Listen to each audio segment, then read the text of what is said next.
The sky above Cadia burned like a dying star, streaked with the purple fractures of the Imperium, bleeding into real space.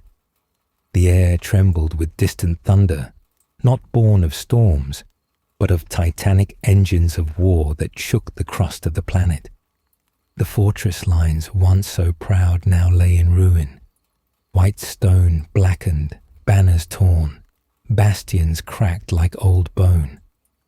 Soldiers stood atop the battlements with empty eyes, their faces marked by sleepless nights and the quiet understanding that the world they had sworn to protect was slipping beyond their grasp. Yet even in this twilight, there was no panic, only silence, discipline, and the unspoken promise that Cadia would not yield while breath remained. The galaxy had always believed Cadia could not break, and every man, woman, and child raised under its harsh sky believed the same. And we, as we tell this story, we hold you close with us, not simply as listeners, but as companions. We care for you truly. Your presence is not taken lightly here, in this place where worlds burn and legends fracture. Before we begin, tell us, where in the world are you watching from, and what time is it there? Now, let us begin. Lord Castellan Alaric Varen stood upon the shattered balcony of Kasrhorn, the cold wind pulling at the worn edges of his greatcoat. He had stood there many times in his life, to receive triumphs, to oversee regiments as they marched to war, to salute the fallen returning home beneath the shroud. But tonight, he stood alone, the railing beneath his palms scorched, the stone cracked by orbital bombardments. His breath fogged in the air, despite the fires consuming the horizon. Cadia had always been cold, yet the chill that gripped him now came from somewhere deeper, somewhere inside the ribcage, where certainty once lived. He had served Cadia his entire life, born in a barracks ward, raised under drill sergeants, his first memory not of a mother's voice, but of marching boots and the cadence of discipline. To be Cadian was to be forged, not simply born. A child of stone and iron, a sentinel against the eye. They were told from infancy that Cadia did not fall, that they were the shield that held back gods. But Alaric could feel something shifting, as if the foundations of reality themselves were beginning to thin and fray. The horizon rippled with an unnatural shimmer. The eye of terror had always loomed above, a wound in the sky that never healed, but now it pulsed, expanding, as if breathing. The stars around it flickered like candles in a draught. He had seen it his whole life, yet never had it felt so close, so hungry. His vox bead crackled. A voice, strained, exhausted, reached him. Castellan, the Eastern Bastion line reports another incursion. Casualties heavy. They request reinforcement or evacuation orders. Alaric closed his eyes. Reinforcement? Evacuation? These words tasted foreign. Cadia did not retreat. Cadia did not bend. The very idea of withdrawal clawed at the inside of his throat like something poisonous. Hold, he answered finally. His voice was low, steady, the voice of a commander who could not afford doubt. They know their duty. Every second they stand buys another breath for those who remain. There was no reply, only the faint hiss of static, the sound of someone placing unspoken trust in him, because they had no other choice. He turned away from the ruined balcony and descended the stone steps into what remained of the command hall. The great holomap table flickered, its display fragmented and unstable. Red runes flooded nearly every region. The few green markers left were isolated islands in a sea of encroaching darkness. He traced one finger across the map, the Cadian Gate. For 10,000 years, Cadia had been the lock against the warp storm. 10,000 years of war, sacrifice and blood. How many lives had been spent? How many promises made? How many sons and daughters buried in frozen trenches, their names carved into black stone walls? His thoughts drifted, unbidden, to the training fields of his youth. Endless lines of drill formations, the cadence of commands shouted across frost-covered ground. He remembered the way the instructor spoke of duty, not as an honor, but as an inevitability. Cadia wasn't defended by passion or patriotism. It was defended by necessity. If Cadia fell, the galaxy would bleed unchecked. And now, that time had come.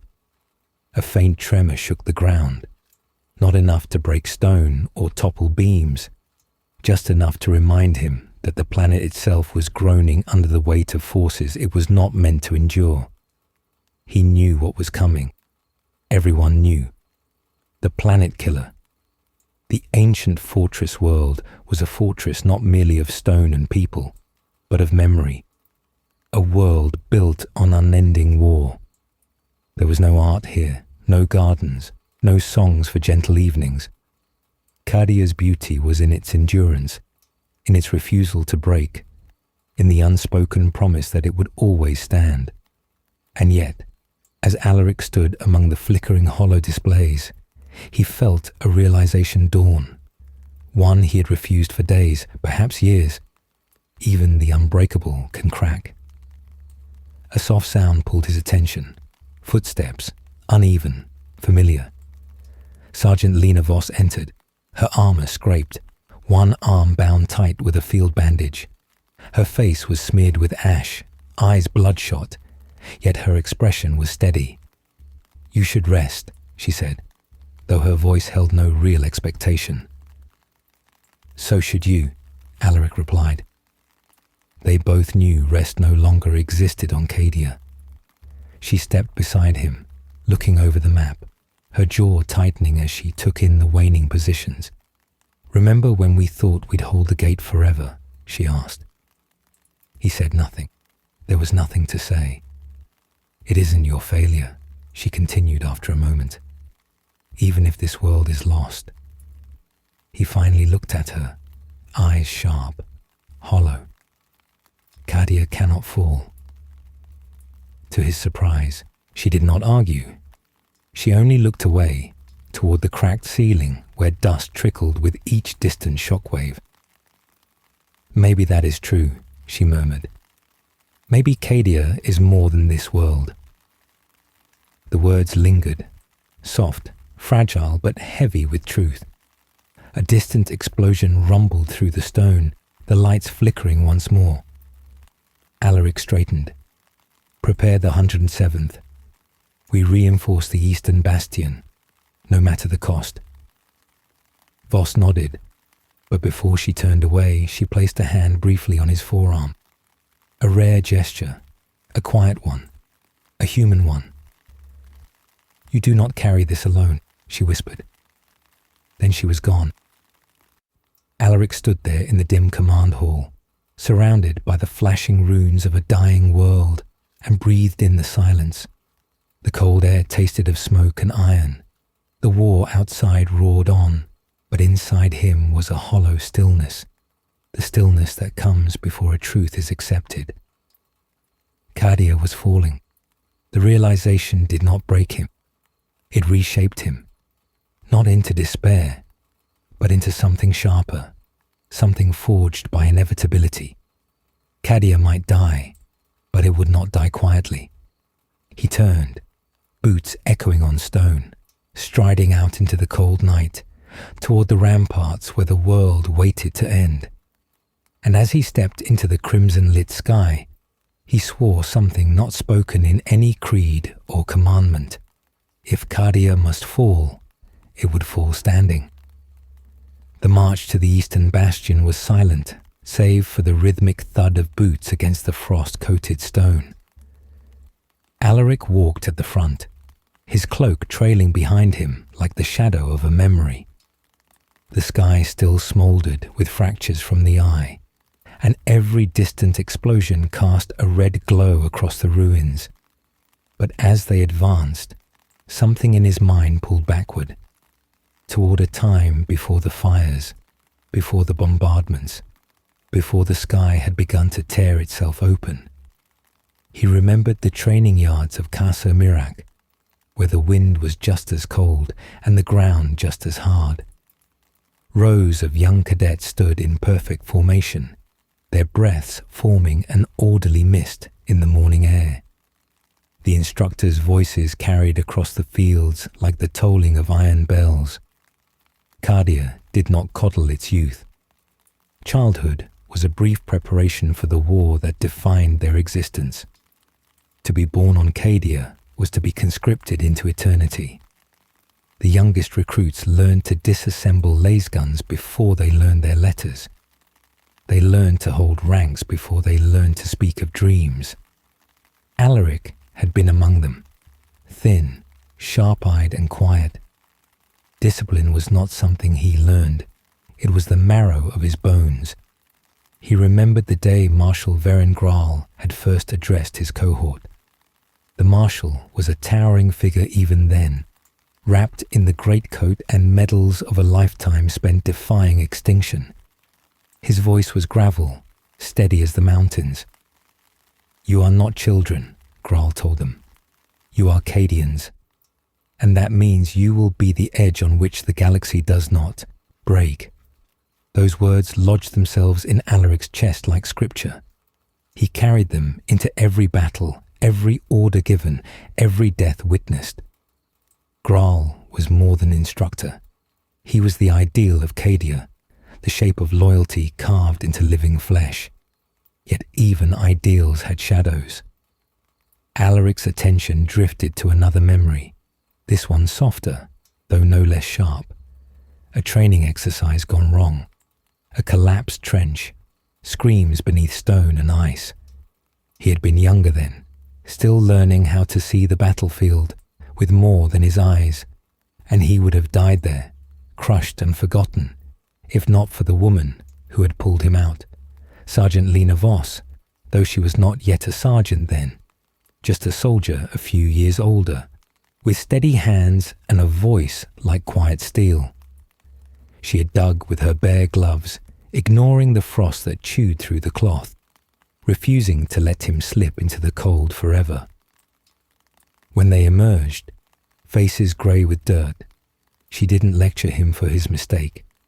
She simply said, "Don't forget to breathe. You're still alive, so act like it." He had never forgotten. The memory faded as the present returned, the wind colder now, the air tainted with the metallic taste of burning ceramite. The 107th crested a ridge overlooking the eastern bastion. The fortress below was locked in brutal conflict. Chaos infantry surged in chaotic waves, their bodies twisted by mutations that defied anatomy. The Cadian defenders held their line in familiar formation, kneel, brace, fire, never faltering, even as the ground under them shuddered from artillery. Voss moved ahead, signalling squads to take position. Her voice was sharp, clipped, efficient. The fire in her eyes had not dimmed. Alaric watched her for a moment, feeling something stir, something dangerously close to grief already forming too early. 107th, form firing ranks, Alaric commanded, his voice cutting through the chaos like a blade. Target priority, advancing infantry, left flank push, hold until ordered. The regiment moved as one, all hesitation burned away by the clarity of necessity. Lasfire cracked in disciplined bursts, red streaks slicing through the air. The first wave of corrupted infantry dropped, but more surged forward over the bodies of the fallen, driven by something hunger-like, primal, unbound by fear. Alaric drew his power sword and activated it with a low hum. The blade glowed with pale light, stable, unchanging, a contrast to the madness unfolding before them. He moved forward, not rushing, but with the steady precision of someone who had lived in battle more than in peace. The enemy slammed into the front lines like a tidal wave of claws, rusted blades, and snarling faces. The clash of steel drowned out the sound of thought. Alaric parried, stepped into an opening, drove the sword through corrupted flesh, withdrew, pivoted, blocked another strike. His movements were not frantic. They were memory. Every strike, every counter, drilled into his bones since childhood. Yet even perfection could not turn the tide forever. A massive creature broke through the enemy ranks, a twisted brute with a horned skull, its limbs swollen with unnatural vigor. It roared, swinging a crude cleaver. Alaric braced, raising his blade to intercept, but the force of the impact sent him sliding across the stone. The creature advanced, heavy steps cracking the ground. Before it reached him, a blast of plasma tore through its chest, bursting flesh into smoke and molten bone. Voss stood behind him, plasma rifle scorching hot in her hands. "Still breathing?" she asked, short of breath. He rose, nodding. "Still acting like it." They moved together, two lines converging through the chaos. The 107th held formation, pushing the enemy back inch by blood-soaked inch. But every gain was fleeting. The tide kept coming. The warp-fed horde did not break. Over the roar of battle, a new sound cut through, deep, resonant, planetary in scale. The ground trembled, towers swayed, dust rained from fractured stone. Soldiers paused, looked skyward, dread prickling through even the most hardened minds. Alaric looked too, and felt his chest tighten. The eye of terror pulsed again, larger now, like a wound tearing wider. The stars did not flicker. They vanished, swallowed by shadow. Reality itself strained. Voss whispered, "Emperor, preserve us." No one answered, not because they lacked faith, but because faith alone had never held the gate. The tremor faded, though the dread did not. The enemy retreated briefly, regrouping like predators waiting for the next weakening of their prey. The bastion held, for now. But every soldier there understood the truth. This was not simply a battle. This was the beginning of an ending. As Medicae crews moved among the fallen, Alaric stood beside Voss, watching the warp-rent sky with hollow eyes. "I trained my whole life to hold this world," he said quietly, "to believe it could not fall." Voss did not speak, not at first. The wind blew strands of ash-darkened hair across her face. Finally she said, "Cadia is not stone. It's the people who carry it in their blood. Even if the world breaks, we stand." Her words were a mirror to his own unspoken fear, and a challenge to it. He nodded, though something in him resisted accepting the idea, because to accept that meant preparing for what came after, and he was not ready. Not yet. But the galaxy did not care who was ready. The sky burned, the ground shook, and the war moved forward, relentless. The children of stone and iron had one lesson left to learn. Even the unbreakable must choose how they break. The tremors that rippled across Cadia did not cease as dawn approached. If dawn could still be named such. There was no sun rising now, only a dim red glow cast by burning atmospherics and orbital fire. Smoke clung to the sky like a heavy shroud, and Alaric could taste ash in every breath. The eastern bastion held, though barely, its defenders exhausted but unbroken. Medicae teams moved like ghosts among the wounded, and the fallen were laid in neat rows, even here, even now. Discipline endured where hope thinned. Alaric stood with his hands behind his back, surveying the temporary command post erected in the ruins of an administrative hall. The walls were scorched black, and half the ceiling was missing, open to the swirling sky. A hollow table flickered with static. Vox reports came in broken bursts. Too many voices speaking over collapsing bandwidths. Yet the fortress world did what it always had. It absorbed what it could, endured the rest. Marshal Veren Graal arrived with the dawn's dim light, accompanied by a retinue of officers. He had aged since Alaric had last seen him, though age did not diminish him. His presence carried weight, as though the ground itself remembered him. His greatcoat was battered, his face carved with lines as deep as fractures in bedrock. He surveyed the wounded, the rubble, the flickering tactical feed, and finally, Alaric.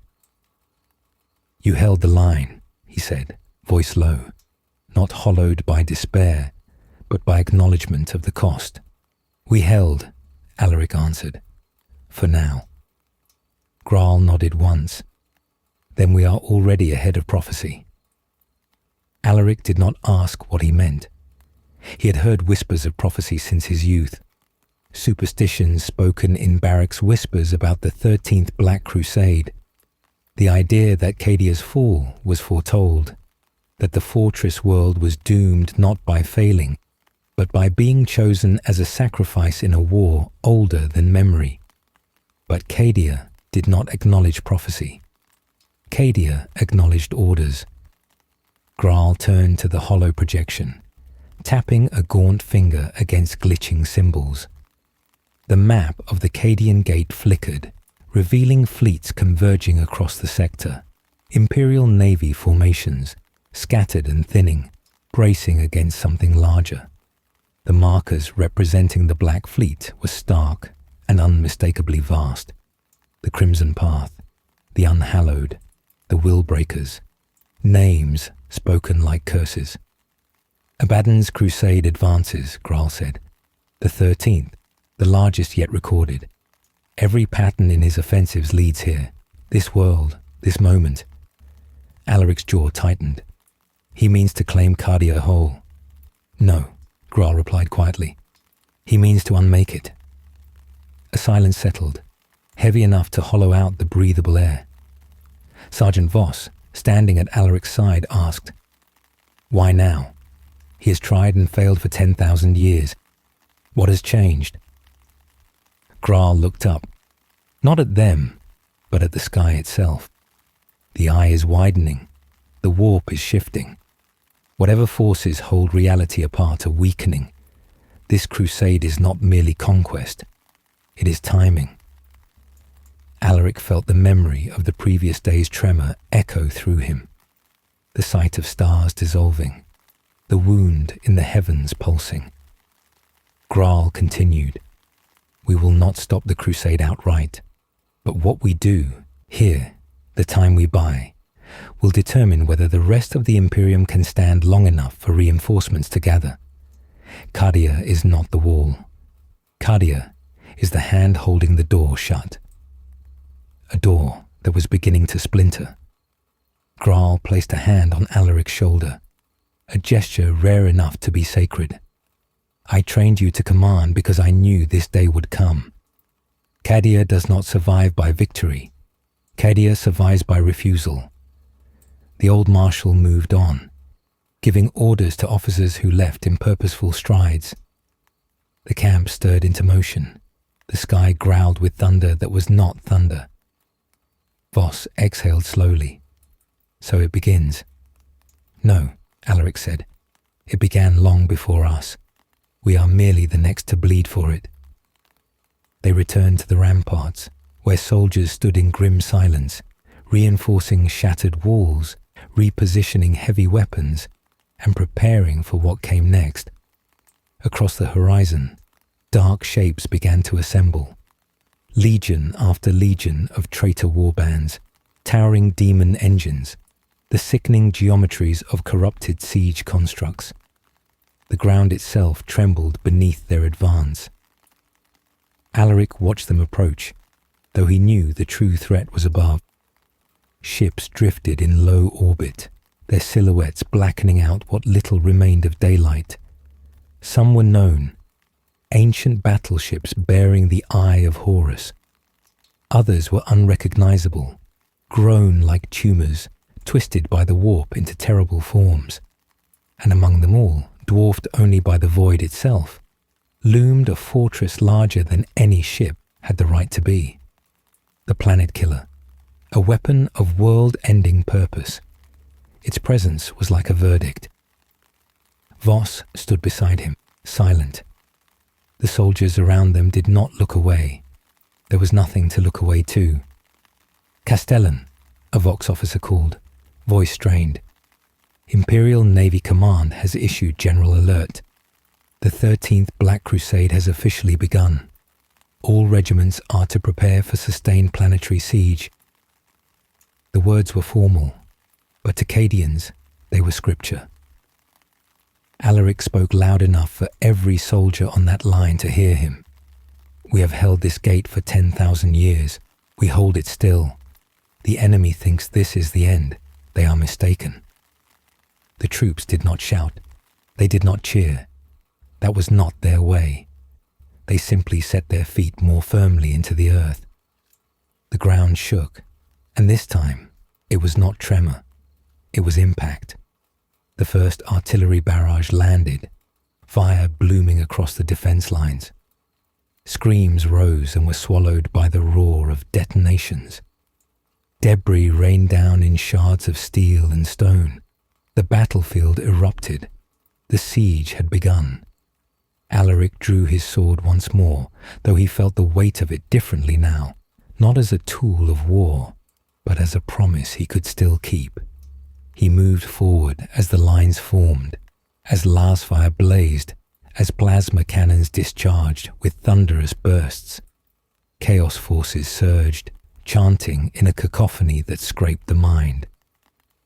The Cadians met them not with fury, but with precision.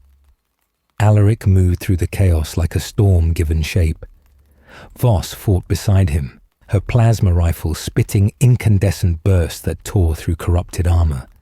Around them, soldiers fell, rose, screamed, bled, and kept fighting. The air stank of ozone, burning flesh, and hot iron. But even in the chaos, something felt wrong. This assault was not probing, not testing defenses. It was relentless, reckless, destructive without strategy. It was distraction. Alaric's blood ran cold. The real strike was not here. He turned sharply toward the sky. The Planet Killer shifted its position. A shadow as large as a continent began to eclipse the burning clouds. And in that moment, Alaric understood. Abaddon was not here to conquer Cadia. He was here to erase it. The fortress world had been the gate for millennia. Now the gate itself was the target. Alaric felt something break inside him. Not hope, but the illusion of certainty that had anchored him since childhood. He looked to Voss. Her expression was grim, but not defeated. "We still stand," she said. He nodded, but the nod was not the same as before. It held grief, and resolve sharpened by grief. War drums beat across the planet, deep and unending. The 13th Black Crusade had begun in full, and Cadia, for the first time in its long, unbroken history, was no longer defending the galaxy.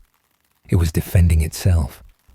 Night did not fall on Cadia so much as it collapsed, swallowed by the glow of distant fires and the sickening illumination of warp light bleeding through the sky. The horizon flickered with impossible colors, and the constellations that had once guided Cadian artillery and fleet movement were gone, erased or devoured by the widening maw of the eye.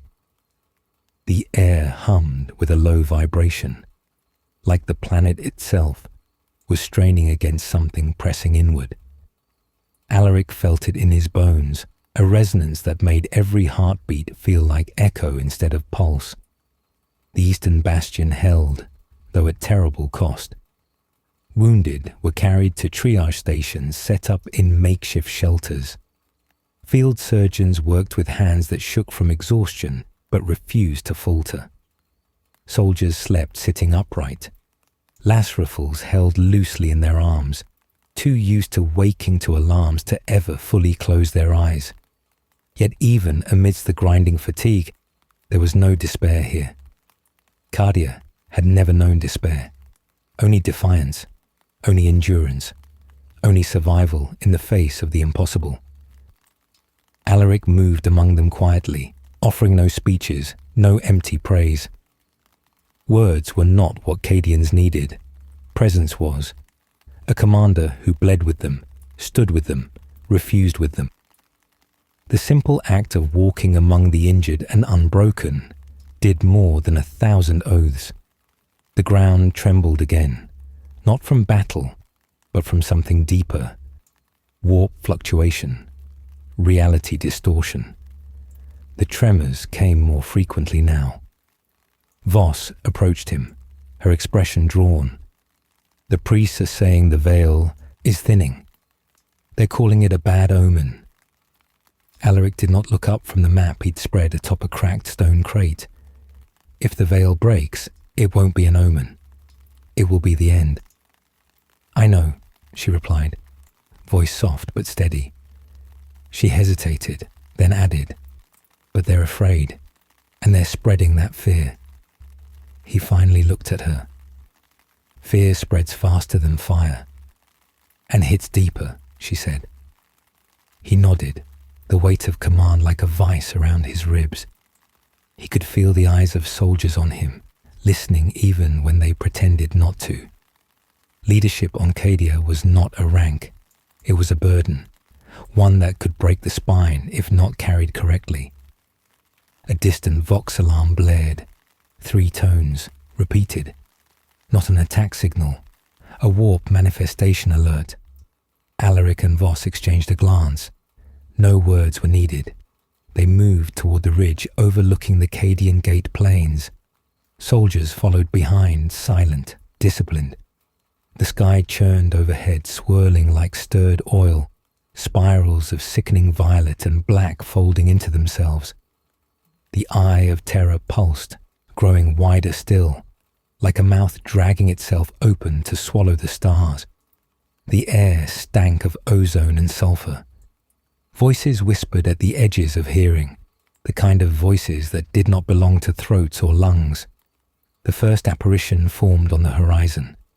Not a demon, not a ship, a fortress, half real, half shadow. A bastion of impossible architecture, spires twisting upward in shapes that defied geometry. It flickered in and out of sight, as though struggling to exist in reality. And behind it, faint, massive, terrible, the silhouette of a chained colossus of living darkness. Some soldiers recoiled. One whispered a prayer. Another gripped their rifle until their knuckles turned white. Voss stood still, jaw clenched, eyes fixed on the horizon. Warp figments, she said, but stronger than before. Not figments, Alaric answered. Memories. She turned sharply. Memories. He nodded slowly. The eye remembers everything it has devoured. Every world, every soul, every moment. And now it reaches for ours.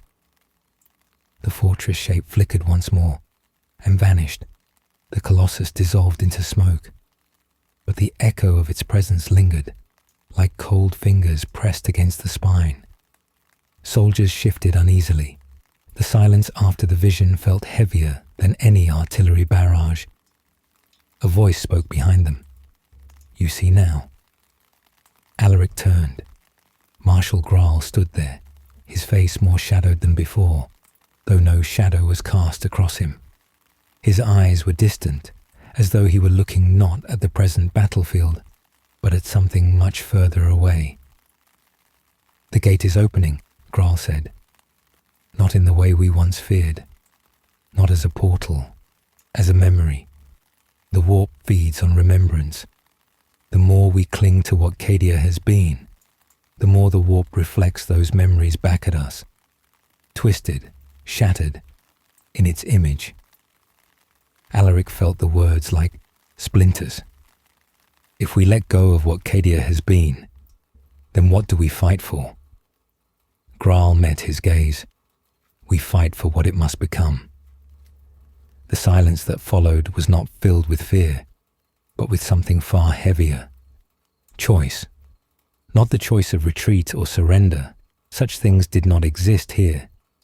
But the choice of what meaning remained when the foundations of belief cracked. Cadia had always stood because Cadia must stand. But now, even the idea of standing was being challenged. This war was not merely a struggle of armies. It was a struggle of identity, memory, legacy. Another tremor rattled the stone beneath their feet, this one stronger. Rocks slid down the slope. A distant wall crumbled, sending up a cloud of dust. Reinforce the northern barricades, Alaric ordered immediately. Prepare fallback positions behind the second line. We hold until command gives alternate directive. Voss nodded, already signaling orders. Graal's voice followed, quiet, intended only for Alaric. You do not have much time. Alaric turned to him. For what? To decide whether Cadia will die a fortress.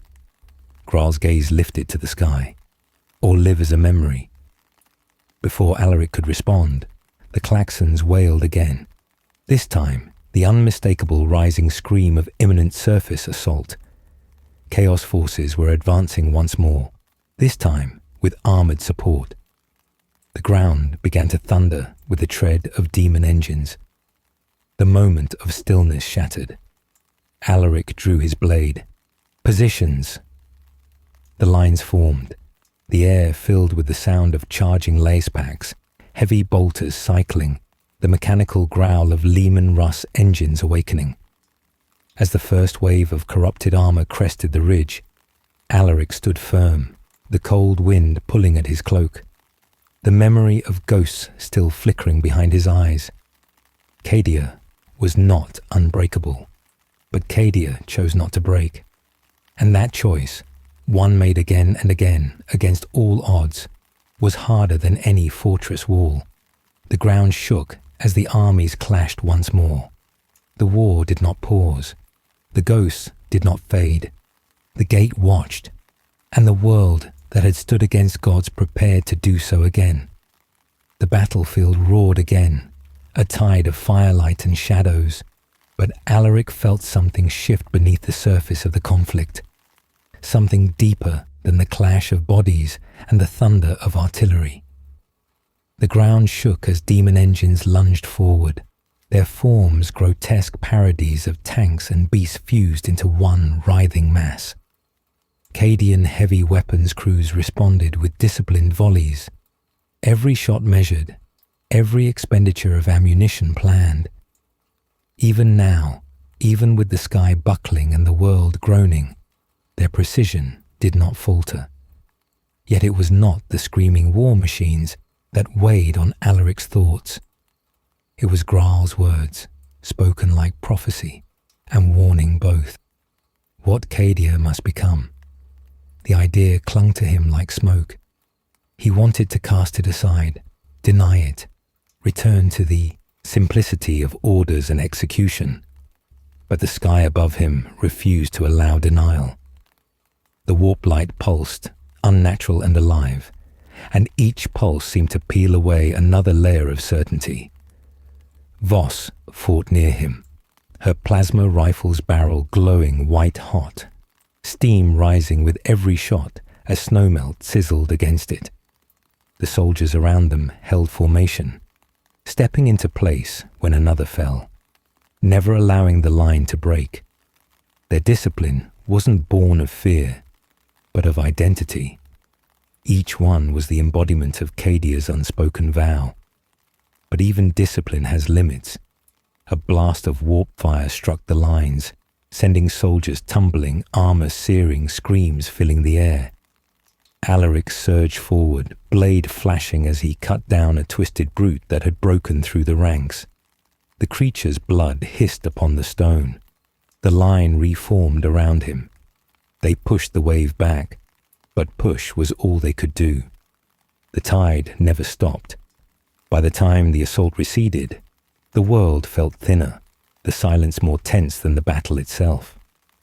Smoke drifted lazily over the corpses that lay across the field, some still human, some too warped to be recognized.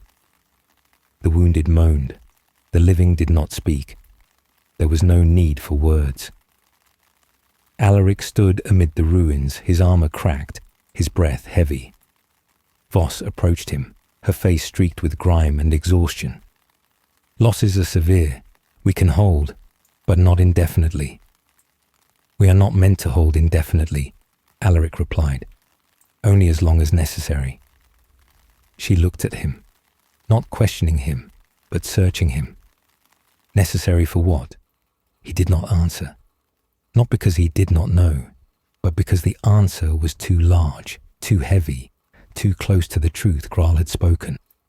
They returned to the command center, now relocated inside a half-collapsed cathedral, whose stained glass windows had shattered into colored dust across the floor. Where sermons had been spoken, now tactical orders echoed. Candles flickered among casualty lists. Statues of saints watched with broken faces. Confessor Malreth stood near the altar, whispering prayers over a fallen soldier draped with a cloak. The confessor's vestments were torn and burned, his eyes hollow yet burning with a fervor that unsettled Alaric more than the warp lights above. Malreth had always preached strength through faith, but now faith itself had changed.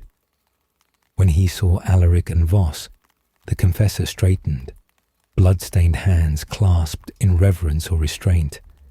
Alaric could not tell which. "Lord Castellan," Malreth said, his voice soft but carrying through the silent hall. "The Emperor tests us." Alaric met his gaze evenly. "The Emperor always tests us. Cadia was raised for that purpose." "No." Malreth stepped closer. "This is not a trial of endurance. This is revelation." Voss tensed. Alaric stilled, but his voice remained calm. "Speak clearly, Confessor." Malreth gestured to the shattered ceiling, the warp-torn sky. "Beyond. The Emperor allows what must be. If Cadia is to fall, then it falls by his will. The prophecy of saints speaks of a fortress that must break, so the Imperium may see the enemy clearly. Sacrifice is not defeat, it is divine purpose." The words landed like stones. Alaric felt heat rise in his chest, not anger, but something more dangerous, conflict. "You believe the Emperor wants Cadia to fall," he said, voice still level, but sharpened by steel. Malreth bowed his head. "If he did not, we would not stand alone." Voss stepped forward, voice low but sharp as a blade. "We do not stand alone. We stand as we always have, first and unbroken." Malreth looked at her with pity, not disagreement. Faith blinds as much as it guides. Alaric's eyes narrowed. "And you claim to see more clearly?" The confessor did not flinch. "I claim only this. If we cling to what Cadia has been, we doom the Imperium to follow us into death. The Emperor asks not for survival, but meaning." Silence followed, colder than the wind. Graal's words returned, unbidden. "Cadia is not stone. It is choice." Alaric turned away from the confessor, but the seeds of doubt had already rooted. Every soldier outside fought for Cadia to endure. Yet now he was forced to ask, for the first time in his life, what if enduring was not enough? What if endurance alone was not the victory Cadia believed it to be? Voss walked beside him as he left the cathedral. Her steps echoed his, her voice low, private. "Don't listen to him. Faith is not strategy. Prophecy is not command." But her tone was not certainty. It was fear, quiet, restrained, but real. Alaric stopped beneath the shattered archway, looking out at the burning horizon. "He is wrong," Alaric said. Yet the words felt tested, thinner than before. "Cadia must hold. If Cadia falls, the Imperium is exposed. Then we hold, Voss replied. But the sky above contradicted her. The eye pulsed again, so violently the clouds split, forming spirals of impossible shape. A sound followed, not heard, but felt, echoing in marrow and memory. Soldiers across the line stumbled, some screamed, some fell to their knees. A nearby guardsman dropped his laser gun, clutching his temples as whispers poured through him like ice water. Warp presence, not just watching, reaching. Alaric grabbed the guardsman, steadying him. The young man blinked tears of blood, but remained conscious. Voss helped him back, calling for Medici. The air stilled, and then, distant but undeniable, the sound of drums. Not real drums, not physical. Drums that echoed through the warp, the same rhythm that had begun the Black Crusade, the same rhythm that had once accompanied Horus to Terra. War drums, no longer approaching, already here. Voss's breath caught. They're close. Alaric did not answer. He stared into the horizon, where firelight danced across armies assembling for the next assault. The weight in his chest coiled tighter, colder, not fear, realization. Cadia did not have time to decide what it would become. The war would decide for it, unless... Alaric drew a long, steady breath. Signal command. Prepare strategic withdrawal to the inner fortresses. Rotate reserves to the southern trench line. Begin consolidation of heavy armor. Voss stared at him. A retreat? No, he said softly. A repositioning. But they both knew the truth. Holding the outer lines was no longer possible, not because Cadia had weakened, but because the enemy was now fighting reality itself. As they moved, the drums grew louder, the eye widened, and Cadia's fate shifted from endurance to survival, not of land, not of walls, but of those who would remember why Cadia stood. The withdrawal to the inner fortresses was not chaos, nor was it defeat. It was measured, precise, and grim, executed with the same exacting discipline that had defined Cadia for millennia. Orders passed through Vox channels with clipped clarity. Regiments rotated in staggered formations to prevent collapse of the defensive line. Artillery units leapfrogged their positions, firing even as they repositioned.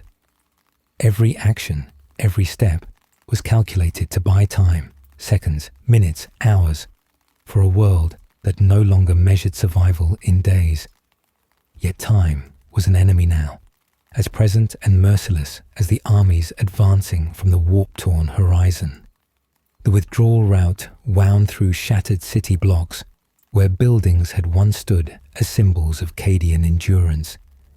Now they were hollow shells, walls cracked by bombardment and roofs sunk into rubble. Alaric marched at the front, his cloak snapping behind him in the ash-choked wind.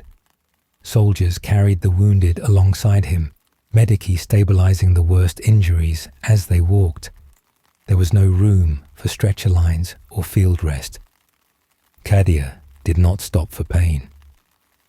Voss walked beside him, coordinating unit assignments with steady commands. Her voice remained calm, even when the Vox channels filled with screams and static. The lines to the east had collapsed faster than expected. Chaos forces had poured through gaps like water flowing downhill. The retreat was the only rational response. And yet, Alaric could feel the weight of it like stone pressing against his chest. Not from the act of withdrawal itself, but from what it symbolized. A fortress world stepping backward. Something Cadia had never done. As they reached the inner battlements, the last of the artillery thundered from the ridgelines. A line of Lehman Russ battle tanks rolled backward in disciplined fashion, their turret cannons roaring with final covering fire before the crews sealed their hatches and reversed toward the new defensive line. Then, the sky split. A beam of warp-charged energy descended from orbit, the planet killer firing again. The ground shook with such force that soldiers stumbled, buildings groaned, and a shockwave rolled across the plains. A distant fortress tower collapsed in a plume of dust and flame. The tremor lingered long after the blast faded, the planet itself groaning like something alive and wounded. Alaric steadied himself on a broken pillar, his teeth gritted. Voss caught herself on a barricade, her breathing sharp. "They're targeting structural integrity now," she said, voice low. "They're trying to break the foundation," Alaric replied. "Not the fortresses, the planet." She looked at him. "Can they?" His silence was the answer. The inner fortress lines were more formidable, titanic walls reinforced with adamantium plating, macro cannon emplacements, and layers of trenchworks and kill zones. But they were built to withstand armies, not planetary annihilation. Troops began to settle into position. Vox-techs reassembled communication arrays. Heavy weapon crews calibrated firing arcs. The grinding echo of siege preparations filled the air, an orchestra of final resolve. Marshal Graal met them at the central rampart, the wind whipping his cloak around his boots. His weathered face was harder now, not from fear, but from knowing exactly what was coming. "You executed the reposition effectively," he said as Alaric approached. "We held the eastern line as long as possible," Alaric replied. "But they are pressing from the south now as well. Our perimeter is tightening." Graal nodded. "Then we make our stand here." Voss scanned the horizon, where the first wave of the renewed assault was forming. Massive demon engines, plague-mutated infantry, hair-tech armor, and behind them, banners of the Black Legion rippling like wounds in the wind. "Where is command relief?" she asked bitterly. "Reinforcements, reserves, fleet support." Graal's jaw tightened. "The Imperial Navy is engaged across the entire sector. The fleets are stretched thin. No reinforcements will arrive in time." The silence that followed was not surprise. It was confirmation. Cadia was alone. Again. Graal stepped close to Alaric, speaking low so only he could hear. "You understand what happens next?" Alaric did not answer immediately. He watched the horizon, where the enemy forces surged forward in a tide of mutation and steel, chanting war cries that shook the air. He watched the warp-charged sky, fracturing with every passing minute. He watched his soldiers, exhausted, bloodied, unbowed. "Yes," he said quietly. "We hold, and we buy time for evacuation." Graal's eyes softened with something that might have been pride. "There will be those who refuse to leave. Some will choose to die here rather than surrender the world." Alaric looked at the stone beneath his boots. "Then we will make sure their deaths mean something." Voss absorbed the words with a tightening of her jaw. "How long do we have before the next wave reaches us?" Graal turned his gaze back to the horizon. "Less than an hour." They spent that hour preparing. Steel was sharpened, ammunition distributed, wounds bound tightly enough to support movement. Priests whispered benedictions over weapons, though their voices shook with doubt no prayer could banish. Children, who had trained with rifles since they could speak, now braced them against barricades, gazes steady. Cadia had never been young. Alaric stood above them all, watching the army of chaos draw closer. And as he watched, the sky flickered again, not with warp light, but with something like memory. He saw faces in the clouded sky, faces of those he had lost, comrades, mentors, brothers in arms. They flickered like ghost lights, barely visible, yet painfully familiar. Not illusions, not hallucinations. The warp was reflecting memory again. Only this time, It was not showing what had been devoured. It was showing what would be lost. A whisper moved through the air, not spoken aloud, but felt. Cadia will fall. Alaric closed his eyes, not in surrender, but in focus. He felt the weight of that whisper, the crushing inevitability of prophecy. But when he opened his eyes, they were clear. No, he whispered. Cadia will stand, even if we are the last ones standing. Voss came to his side, her armor streaked with blood that was not all her own. She followed his gaze to the horizon. They're coming, she said. The ground trembled again, but this time from the thunder of tens of thousands of boots, claws, and armored treads advancing as one. Alaric raised his sword, and Cadia roared with him. Fire! The fortress erupted with lasfire, cannons, plasma bursts, and missile trails streaking into the advancing hordes. The battlefield lit with flame and fury. Chaos forces crashed against the walls, howling, chanting, unstoppable in their hunger. And Cadia met them with discipline that bordered on the divine. Not one soldier broke, not one line wavered, but the ground beneath them shook again, this time deeper, heavier, like something massive shifting far below. Voss felt it first. That's not artillery. Alaric listened. The vibration was rhythmic, slow, colossal, ancient. Something was awakening within the crust of the planet. Something vast. The planet killer continued to fire. The eye continued to widen. The siege had begun. And Cadia, the world that had held back gods, now faced a force not meant to be halted by mortal will. Yet will was all that remained, and they would wield it to the last heartbeat. The ground's shudder did not fade. It deepened, gaining weight and rhythm, as though something ancient beneath Cadia was stirring in its sleep. Soldiers who had weathered every horror of the siege felt it in their bones, in the hollowness behind their ribs, in the way their breaths came just a moment too shallow. The air tasted metallic, sour with warp ozone. Even the guns seemed to hesitate, their thunder briefly out of sync with the rhythm rumbling beneath the earth. Alaric stood upon the battlements, sword held at his side, cape torn and stained by smoke. The battlefield stretched before him. Chaos infantry charging through smouldering trenches, demon engines lumbering forward in grotesque silhouettes, plague-mutated giants wading through fire as though it were mist. Cadian lasfire lit the smoke like lightning, every volley precise even as fatigue gnawed at sinew and nerve. But his focus was not on the hordes. It was beneath. Voss reached him, panting lightly, helm tucked under her arm. The tremors are increasing. Plate tectonic integrity is destabilizing. That's not siege weaponry. Something's pushing from below. Alaric nodded, though the confirmation did nothing to ease the hollow ache building behind his sternum.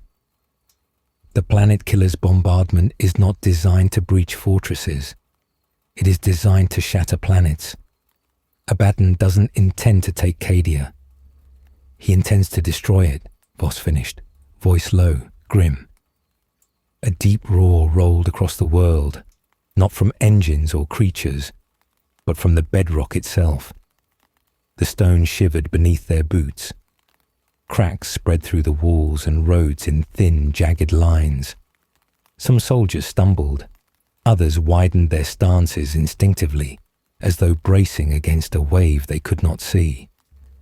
Far above them in orbit, silhouetted in broken light and swirling warp storms, the planet killer shifted again. Its colossal spinal cannon gathered another blast, warp energy forming in a pulsing sphere the color of bruised flesh and rotting starlight. Alaric felt the breath tighten in his lungs.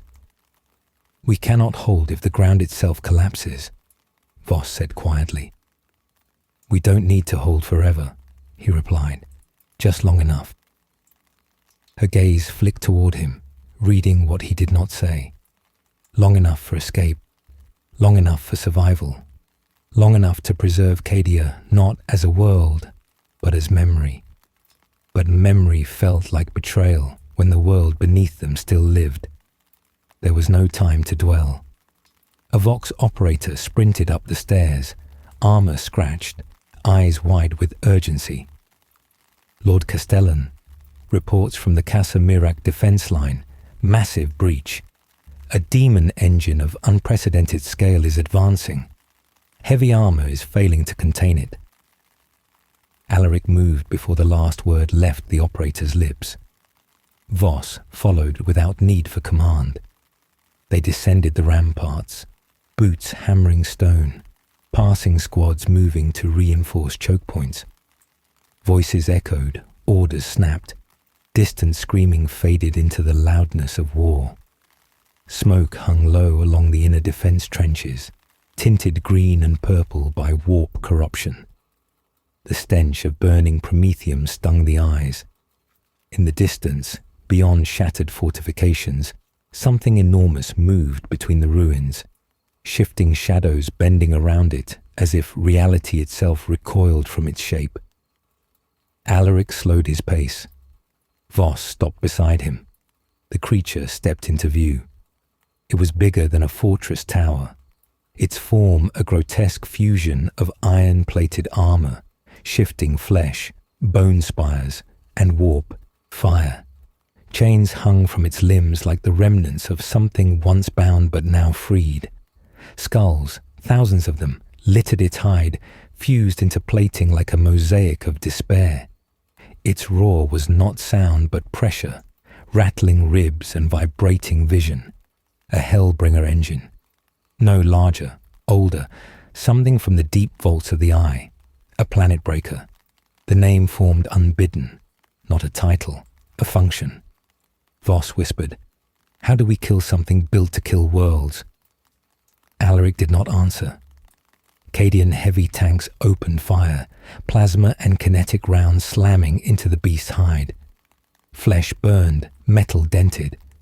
But the damage regenerated almost instantly, warp tissue knitting itself back together in sickening pulses.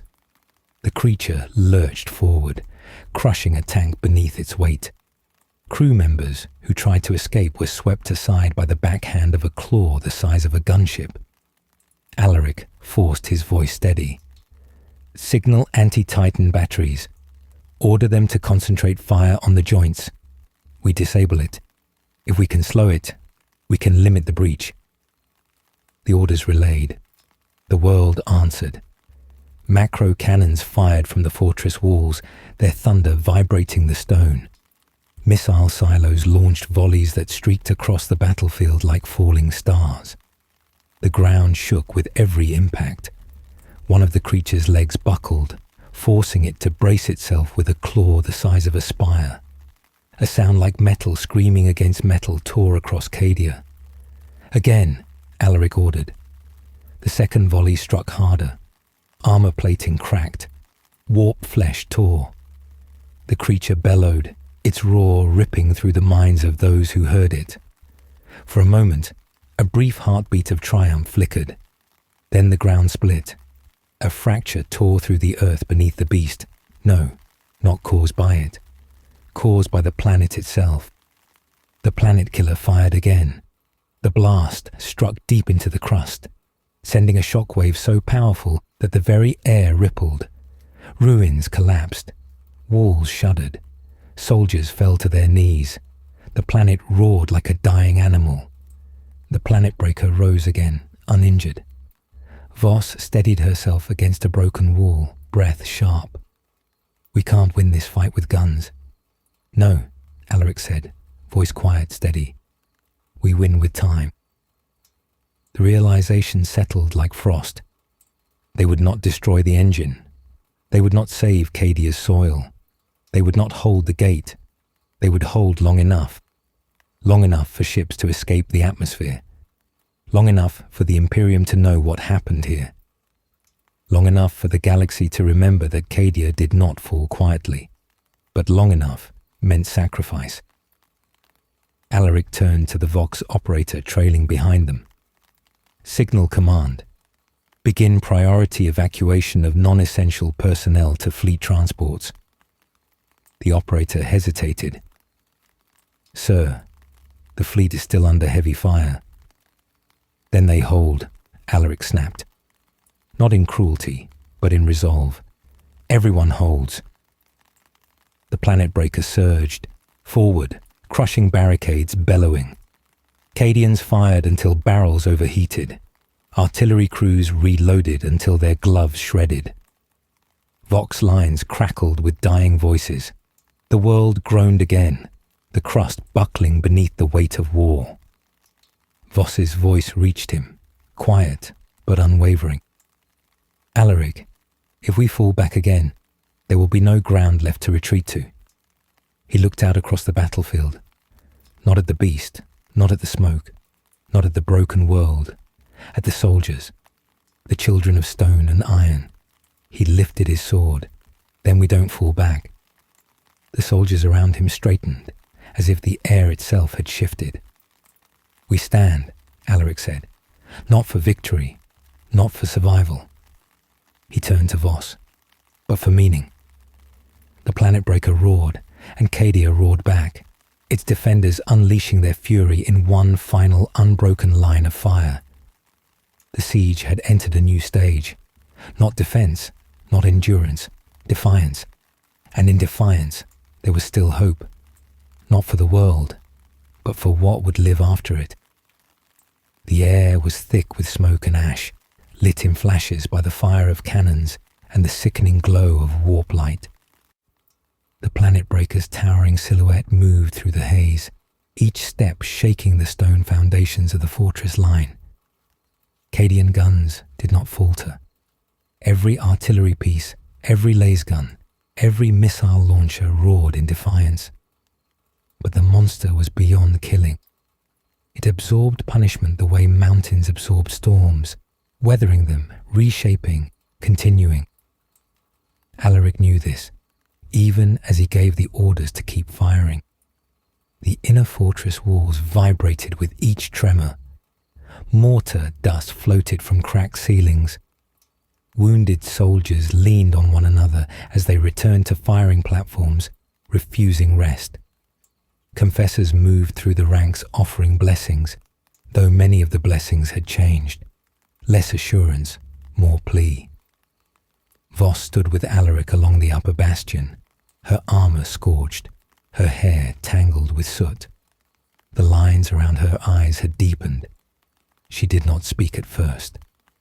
Words had begun to feel like luxuries, but when she did speak, it was quiet. The evacuation has begun. Civilians, wounded, reserve staff. But it's slow. The landing bays are under bombardment. Alaric nodded, though the confirmation settled like a weight upon his ribs. And the Navy? Still holding orbit, she said. But they cannot spare a single frigate for escort. They are losing ships by the hour. He closed his eyes briefly. The fleet was dying so that Cadia could die slower. He had been raised to believe the Emperor guided all things. That sacrifice served purpose. That loyalty shaped fate. But standing beneath a sky splitting apart, watching a planet crumble beneath his feet, Alaric began to understand that the Emperor's will was not gentle. It was not protective. It was the will of a god who did not bend, even if his servants broke. An officer approached, armor dented, temple bleeding. Lord Castellan, communications from High Command. They're requesting status and reinforcement viability. Voss almost laughed, a sound with no humour. Reinforcements, she muttered, as if. Alaric did not smile. Transmit the truth, he said. The officer hesitated. Sir. The truth? Yes, Alaric answered. Tell them Cadia stands. Tell them Cadia will continue to stand until all time ends, or the world breaks beneath our feet. Tell them reinforcements are irrelevant. The officer nodded sharply. a flicker of renewed steadiness in his eyes. He sprinted off to relay the message. Voss exhaled slowly. "You give them hope?" "No," Alaric replied. "I give them clarity." For a moment, they simply watched. The fortress walls trembled with every blast of cannon fire. Soldiers shouted coordinates. The air vibrated from the roar of engines and monsters. Yet in the midst of it all, Cadia held its line, not because it could win, but because to yield was unthinkable. But even resolve had limits. Another quake struck, violent, deeper than before. The stone beneath Alaric's boots lurched, and he braced against the parapet. A distant bastion tower collapsed entirely, stone folding inward like a crushed ribcage. A roar followed, not the monstrous kind, but human. Dozens, hundreds. Voices crying out beneath falling debris. Voss turned toward him. No question, no plea, only acknowledgement. "This is no longer siege," she said. "This is destruction." Alaric felt the truth settle into his bones. The war was no longer about territory, not about defense, not about the gate. This was execution. He looked out over the battlefield, seeing not chaos now, but the structure of something orchestrated. Abaddon had not come to win Cadia. He had come to erase it, to make the Imperium remember loss, to make hope itself bleed. The planet breaker roared again, and the ground split further. A trench line disappeared into the widening crack. Men and women who had stood shoulder to shoulder simply vanished, swallowed without scream or struggle. The earth shuddered again, this time accompanied by a low groan that travelled up through the stone and into the marrow of every living thing nearby. Alaric's hands curled into fists. "We have to pull back to the inner keep," Voss said. She did not raise her voice. Raising it would have implied panic. "If the ground gives way here, we lose everyone." He knew she was right, yet every step backward felt like carving pieces out of his own chest. "Order the fall back," he said finally, voice low. "Controlled retreat. Maintain firing lines. We do not abandon our dead." Voss nodded once, already signalling commands. No one questioned. No one asked if this meant defeat. Cadia had never spoken of defeat. Only movement, only continuation, only holding, even as the world crumbled 1 meter at a time. As the retreat began, something unexpected happened. The enemy slowed. Not entirely. Not in full retreat. But the tempo of their advance shifted. Warriors who had been frenzied now moved with something like anticipation, as though they were waiting for something. Alaric frowned, scanning the horizon. The warp light pulsed again, this time steadier, like a heartbeat. A shape began to form in the sky.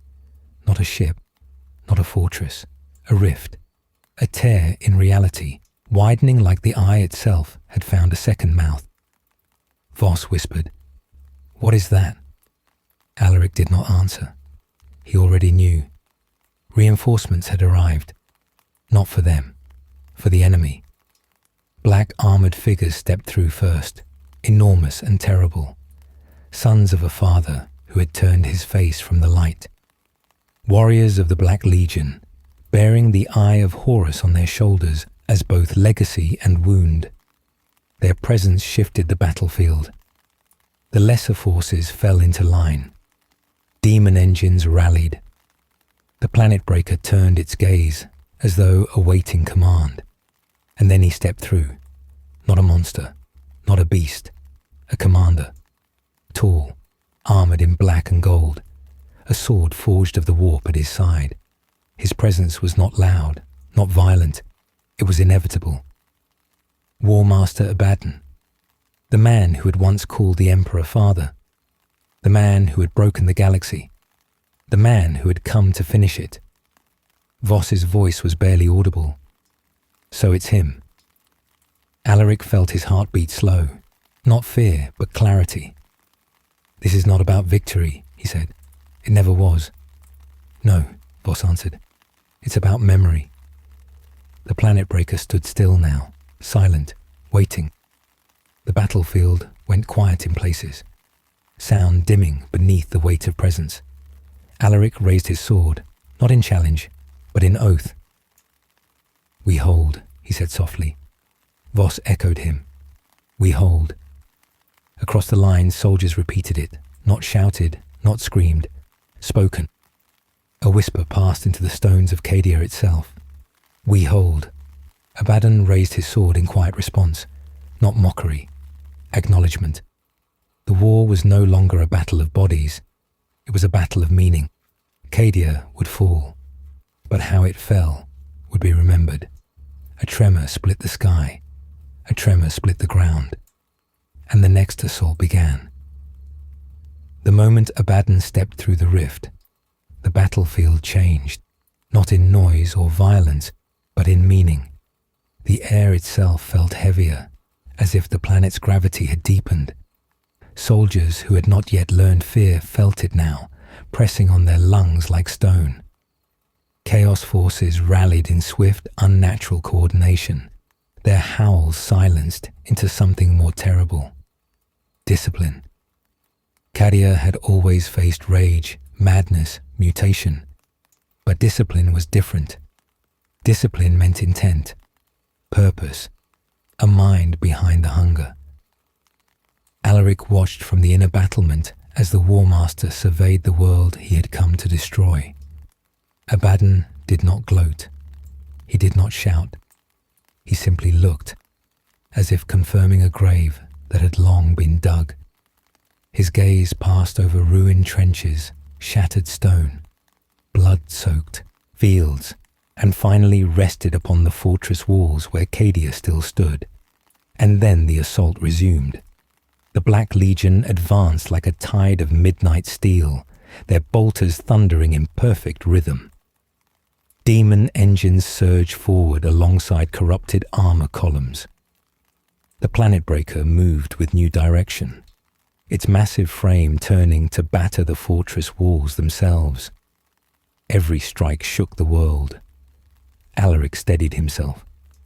The stones beneath him shivered, cracks widening where warp bombardment had weakened the foundations. The fortress was holding, but the planet was not. Voss stood beside him, her plasma rifle humming, the heat shimmer rising off its barrel. "The evacuation transports report heavy losses," she said, without looking away from the battle. "Half the civilian convoys haven't reached launch points. The southern arterial road is overrun." Alaric's jaw tightened. "What of the northern tunnels?" "Collapsed." Her voice did not break. "The bombardment closed them." He breathed once, deep and steady. "Then we open the western corridor. We divert the remaining civilians and wounded there." Voss nodded. "I'll coordinate it." She turned, but Alaric caught her wrist, brief, firm, not commanding, but human. "Lena." She stopped, not by force, but by the weight of his voice. "You've done more than any soldier could ever be asked to do," he said quietly. Her eyes flickered, not with doubt, but with something older, heavier. "I know," she answered, "and I'm not finished." She left at once, no more words needed. Alaric watched her go. He did not allow himself the luxury of fear for her, only purpose. He descended the battlements, moving through the fortress interior where wounded lay in rows across the stone floors. The air was thick with smoke, blood, promethium fumes, whispered prayers. A Medicae looked up as he passed, her eyes hollow, her hands shaking, but she continued working, binding a tourniquet made from a torn regimental banner. Everywhere, Cadia endured, but endurance was no longer enough. Confessor Malreth emerged from the shadows near the altar, his vestments tattered, his face streaked with ash and dried blood. He walked with quiet purpose, though a new fervour simmered beneath his voice. Lord Castellan, Malreth said, bowing his head slightly. The wounded ask for your presence. They do not request words of hope. They ask only to see that we still stand. Alaric nodded and knelt beside a young soldier no older than 17. Her breathing was shallow, her eyes unfocused, but when she saw him, she tried to straighten. Still, holding, sir, she whispered. Yes, Alaric said, and we will until the last breath. She smiled, small, tired, and her eyes closed for the final time. Malreth exhaled. They look to you not as commander now, as symbol. Alaric rose slowly. Symbols don't bleed. I do. And that is why you matter, Malreth said.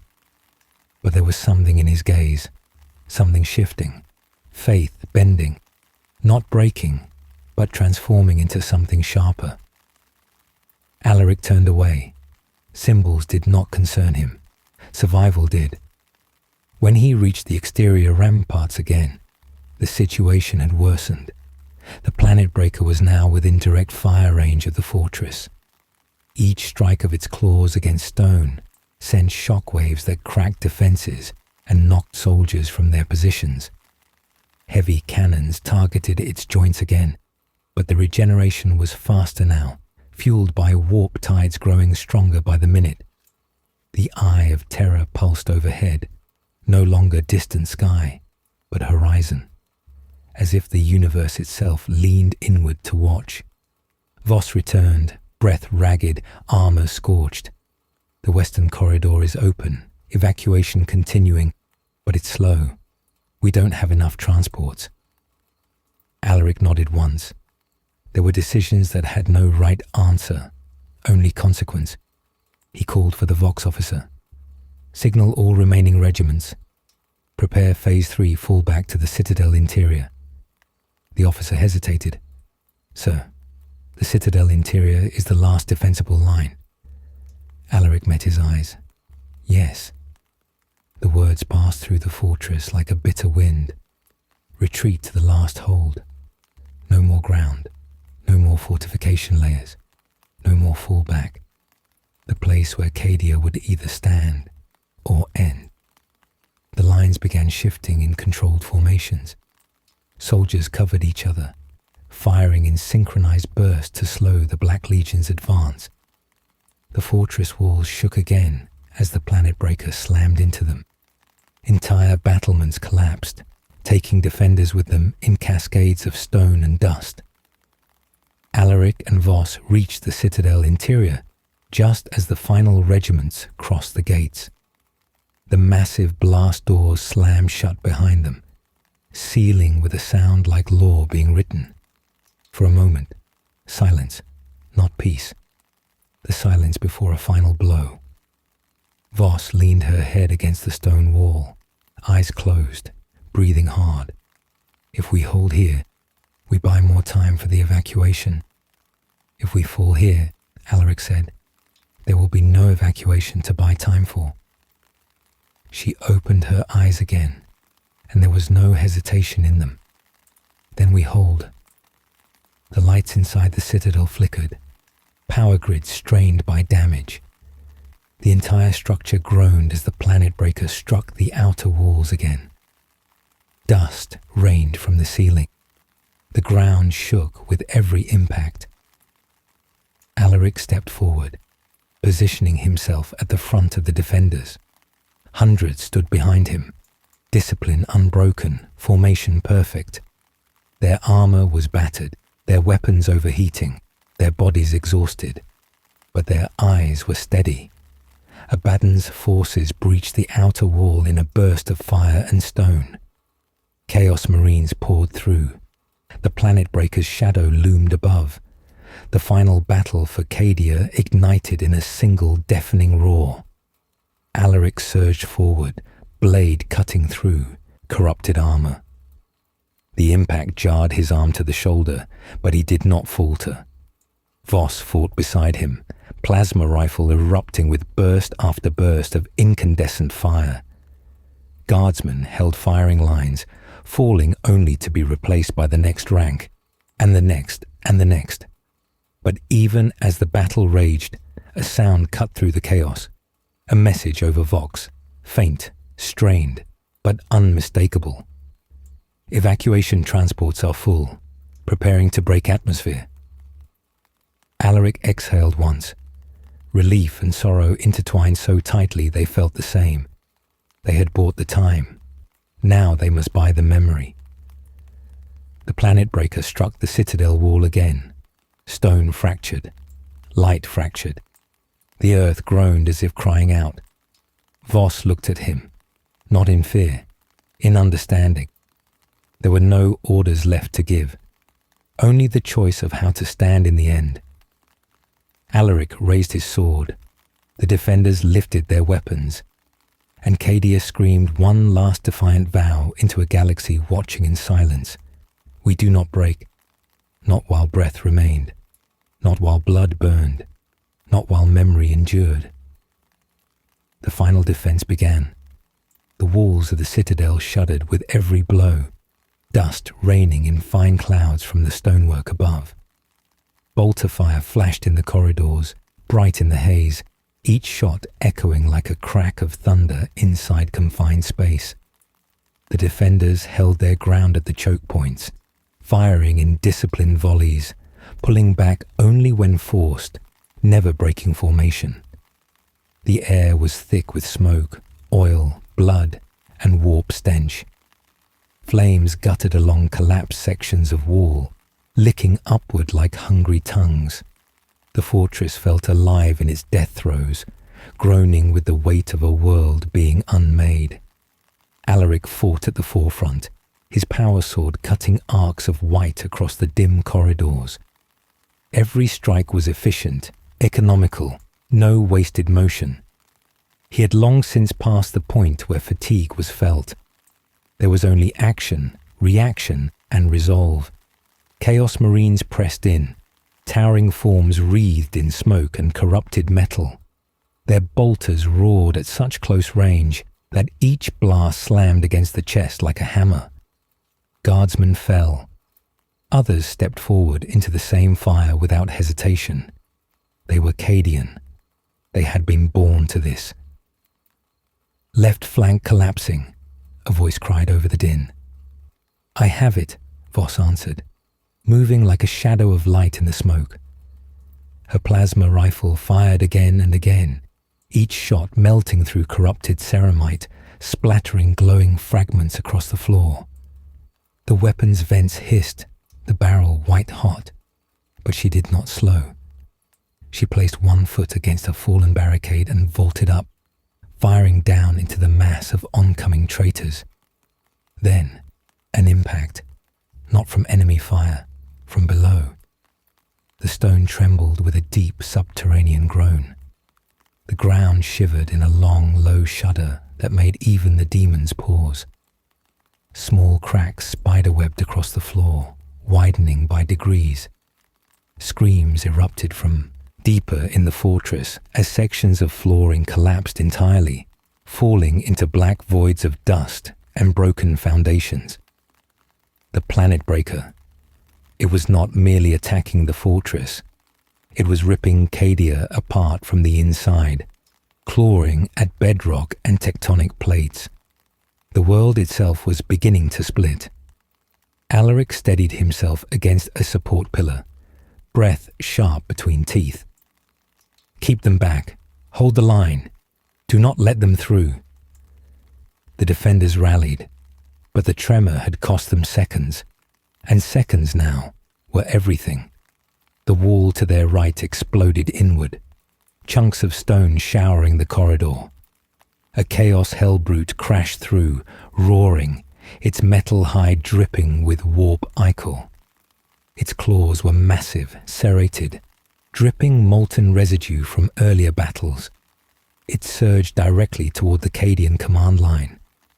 Alaric moved instinctively, sprinting forward. He slid across fractured stone as the hellbrute swung its massive arm. Stone shattered where he had stood a breath earlier. Alaric dove under the swing, driving his sword into the creature's joint, sparks erupting in a shower. The hellbrute bellowed in a metallic roar, turning its bulk toward him. "Take it down," he shouted. Heavy weapon squads opened fire. Grenades detonated under its massive legs. Even with the damage piling on, the creature refused collapse. Its other claw reached down, sweeping toward Alaric like a falling tower. Voss appeared on its flank, climbing up debris with fluid motion. She jammed her plasma rifle directly against the exposed wound Alaric had carved and fired point blank. The blast tore through the joint entirely. The hellbrute toppled, smashing the ground in a quake of metal and gore. For a moment, just one, the corridor fell still. Breathing was harsh. The walls smoked. Blood pooled in patterns across the cracked stone. Voss climbed down from the wreckage. She stepped toward Alaric. A gunshot cracked. Not bolter. Sniper. Voss staggered. Her plasma rifle clattered to the ground. Alaric caught her before she fell, one arm around her back. Her breathing hitched, shallow. Blood bloomed dark across her ribs, spreading across armor scorched and worn. For a moment, she said nothing. Her eyes fixed not on him, but on something distant, as though the world had suddenly pulled away from her. "No," Alaric whispered. It wasn't command. It wasn't denial. It was a plea torn from somewhere unarmored. Voss swallowed, her voice thin and ragged, still breathing. She tried to reach for the rifle. Alaric held her still, lowering her behind cover.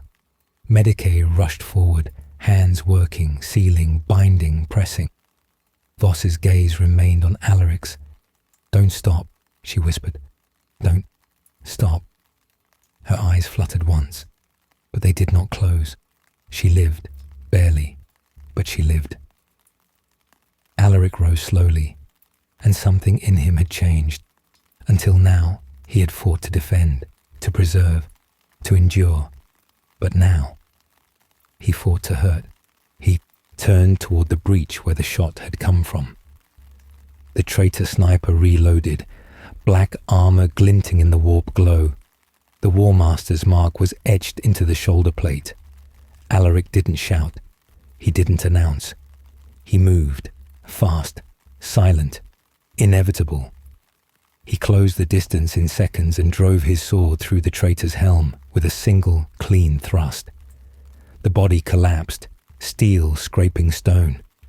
The walls shuddered again. A far greater sound filled the fortress, the sound of collapse. Stone groaned, metal twisted, supports buckled. Dust erupted from fractures along the ceiling. Castle Merak, the beating heart of Cadia's fortress network, was beginning to fail. A Vox officer stumbled forward, voice cracking.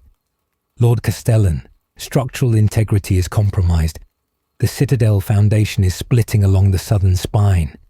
If we stay here, we'll be buried with it." Voss, still breathing in shallow, steady pulls, spoke through clenched teeth. "We hold. We buy time." Alaric looked at her, then at the wounded, then at the defenders. She was right, but holding did not mean standing still. He rose, his voice rising, not loud, but carrying with perfect clarity across the ruin. "All units, prepare staggered withdrawal. We fall back to the final bastion. We carry the wounded. We do not abandon our own. We hold as we move." No one argued. No one questioned. Cadians did not break. They transformed. The retreat began, not panicked, not chaotic, but disciplined. Soldiers fired controlled bursts, then moved. They carried the wounded on makeshift stretchers, on shoulders, by grip of hand and armor strap. They stepped over rubble, around fire, through smoke, never losing formation.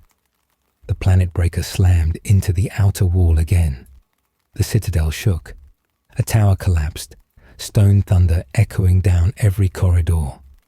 And Casa Merak, fortress of Cadia, symbol of the unbroken, began to fall. The survivors crossed the threshold of the final bastion, a central keep built into the mountain rock itself. The gates sealed shut behind them, with a sound that felt final.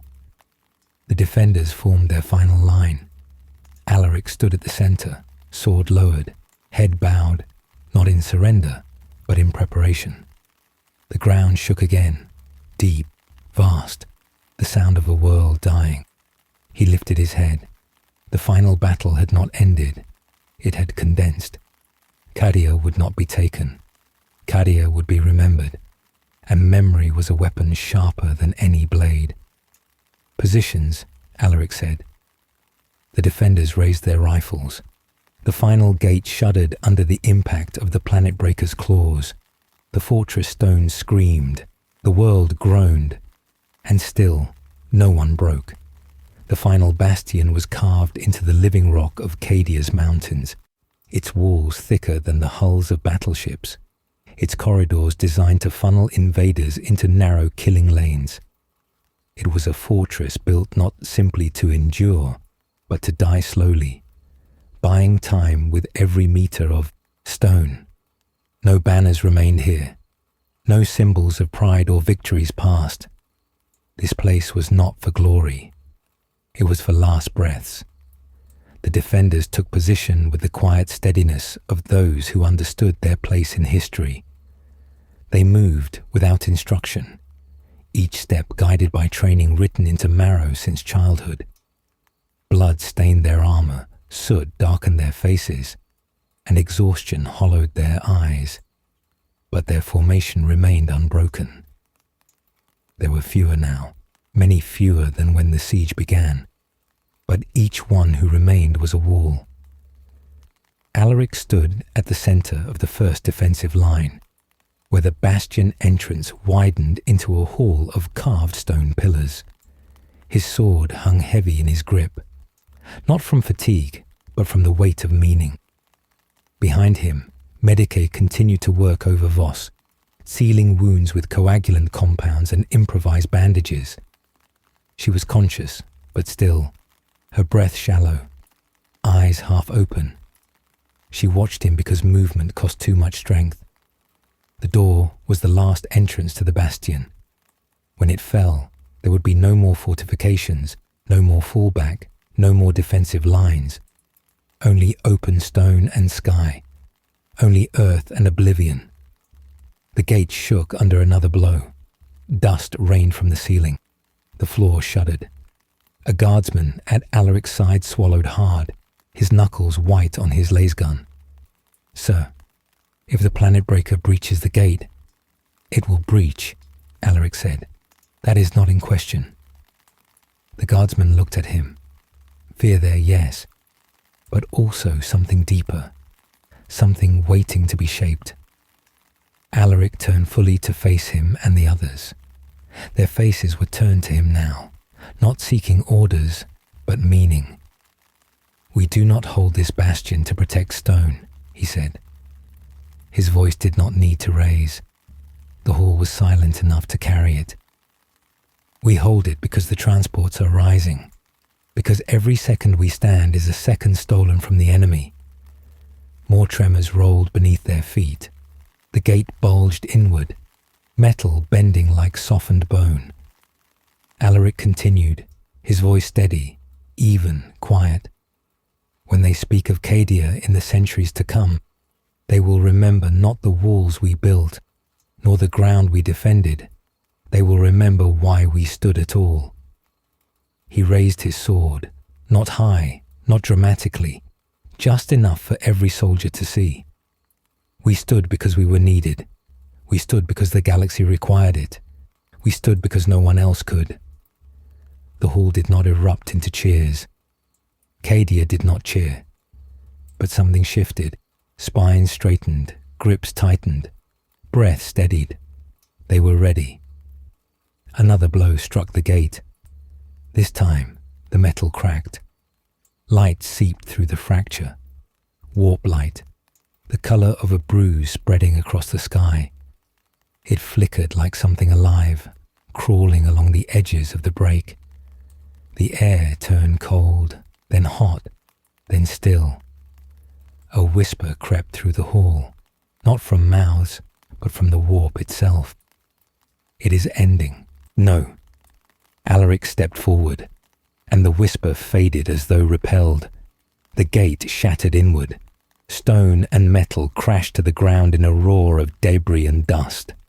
Through it stepped a vanguard of black legionnaires, their armor black as void, gold trim gleaming like predatory eyes.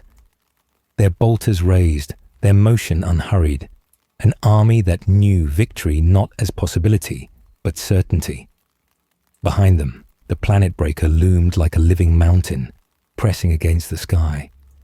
"Steady," Alaric commanded. The first volley rang out at his word.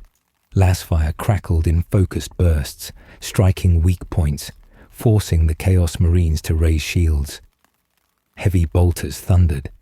The corridor filled with fire and smoke. The enemy surged forward and met the Cadian line. The collision was brutal. Bayonets locked, chainswords screamed. Bolters fired point blank into armor. The hall became a blur of movement and violence. Alaric cut through the first black legionnaire who reached him, then pivoted into another strike, blade flashing, footwork precise. He was no longer aware of pain, of fatigue, of anything that was not movement and purpose. But even he began to feel the press of numbers. For every foe slain, 2 more forced forward. A shockwave rolled through the hall as the planet breaker forced itself closer, its claws tearing through stone, widening the breach. The walls groaned, cracks racing along their surfaces like spreading frost. "Fall back 10 meters, Alaric called, voice sharp, unyielding. "Maintain formation while retreating." The line shifted, not disorderly, not desperate, tactical, disciplined. Even as corpses fell around them. Voss, still lying behind the defensive line, lifted her head enough to see Alaric as he moved. Her voice was faint but clear.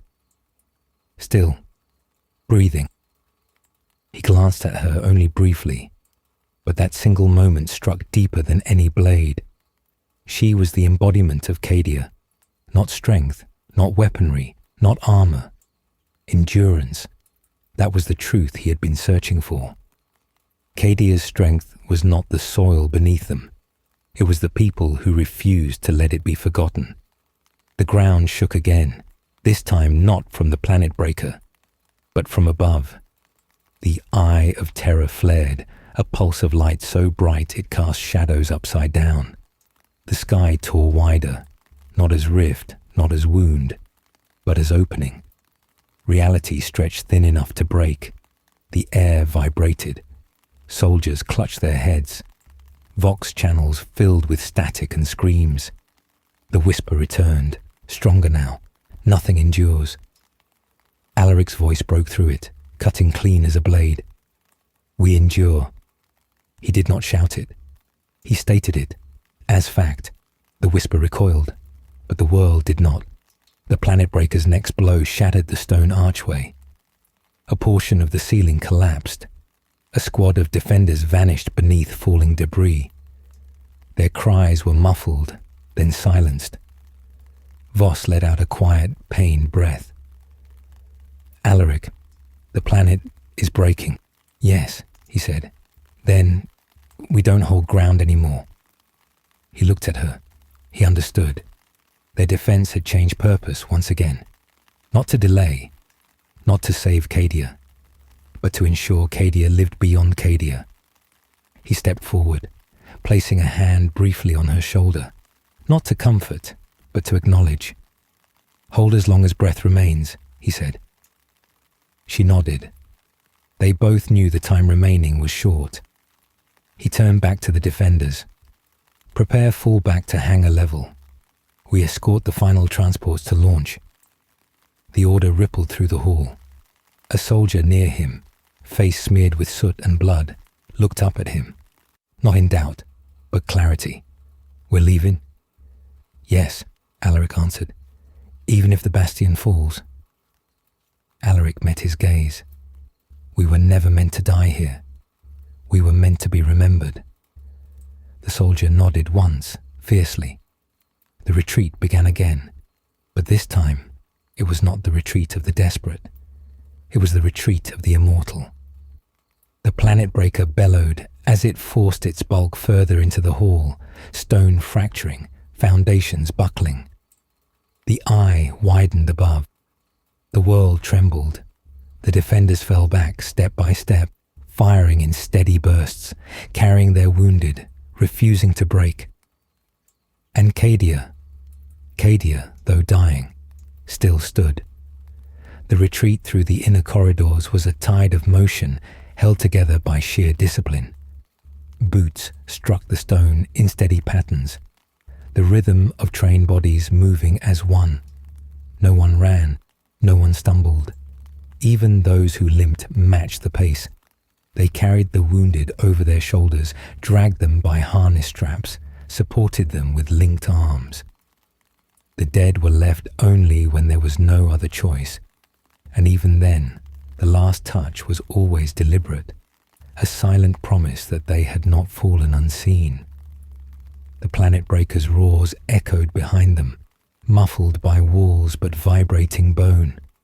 The creature clawed deeper into the bastion, tearing apart foundations with its sheer mass. The fortress was collapsing chamber by chamber, stone folding inward like ribs closing around a failing heart. The air was filled with dust, making breath short and vision blurred. But the path to the hangar remained, narrow, slanting upward toward the last chance Cadia had to send its memory into the void. Alaric moved at the front of the formation, his sword no longer drawn. The fight had not ended, but it had changed shape. Every step was a choice now, not of survival, but of meaning. Behind him, Voss was carried by two soldiers, her face pale, eyes half open but fixed on him. She did not speak any more, not because she lacked breath, but because everything that needed saying had already been spoken. They reached the final ramp, where thick metal doors separated the core of the bastion from the hangar beyond. The doors were scorched, dented, and trembling with the impacts of the destruction behind them. Medicaid teams rushed ahead, signaling teams to get the last, transports prepared for immediate launch. Engines were already active, roaring, trembling, waiting only for the final passengers.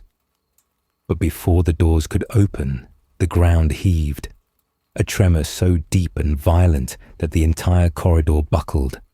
Support beams groaned. Stone cracked like ice under sudden pressure. Soldiers threw their arms against the walls to steady themselves. One man stumbled, but another caught him before he could fall. No one shouted. No one panicked. They simply endured. Then the ceiling above them split.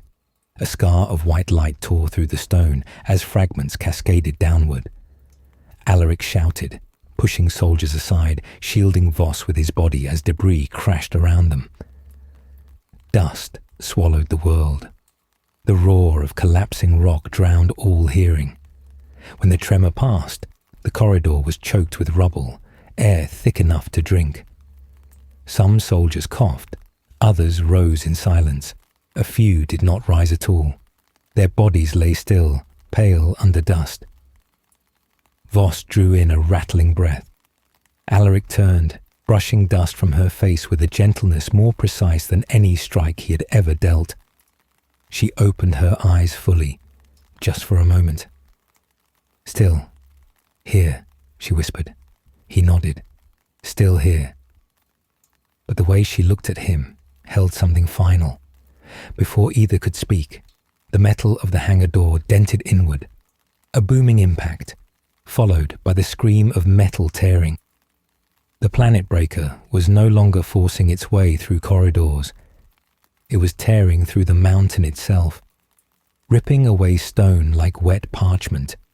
Its claws scraped against the hangar door, shredding the last barrier. A single soldier near the front swallowed hard. "Sir, if it breaches the hangar, the transports—" "I know," Alaric said. There was no reinforcement, no miracle, no salvation descending from the heavens. There was only choice, and the choice was his. He stood slowly, turning to face the soldiers, the final defenders of Cadia. Some had blood dried across their helmets. Some had lost an eye, an arm, a limb dragging behind them. All of them watched him. "Prepare firing formations around the transports," he ordered. "Protect the launch crews. No line breaks." The soldiers moved instantly, but Alaric did not join them. He stepped away from the corridor leading to the hangar and walked back toward the collapsing hall they had just escaped, toward the planet breaker. Voss's head lifted sharply. Her voice was thin, but the force behind it had not dimmed. "Alaric, no." He looked back at her, not as commander, as something far quieter. "We cannot let it reach the hangar," he said. She tried to rise, but her body could not follow her will. The soldiers holding her tightened their grip, knowing she would do anything to stand if they did not. Her voice shook, not with fear, but with knowledge. "If you face it, you die." He gave a small, faint nod. "Yes." She stared at him, eyes burning, not with grief, but something deeper. "Then let me come with you." "No," he said gently. "Your duty is not finished." "Neither is yours," she whispered. He stepped closer and placed his forehead to hers, just for a heartbeat. There were no words to mark the moment, no promises, no declarations, only understanding. He straightened, and when he spoke again, his voice carried not command nor desperation, but truth carved into iron. "Cadia is not this world. Cadia is us, and as long as one of us lives, it stands." He turned and walked alone back into the collapsing corridor. The soldiers did not call after him. They understood.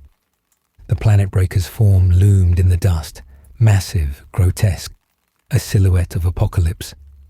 Warp light glowed through cracks in its armor like molten stars. Each breath it released was a gale, shaking stone loose from the ceiling. Its eyes, if they were eyes, fixed on him. Alaric lifted his sword, not like a weapon, like a standard. The creature roared, the sound rolling like a shockwave. Stone cracked under the force. Alaric did not flinch. He advanced, one step, another. A soldier, watching from the hangar threshold, whispered, not in fear, but reverence, "The last Castellan." And someone beside him answered, "No, the first memory."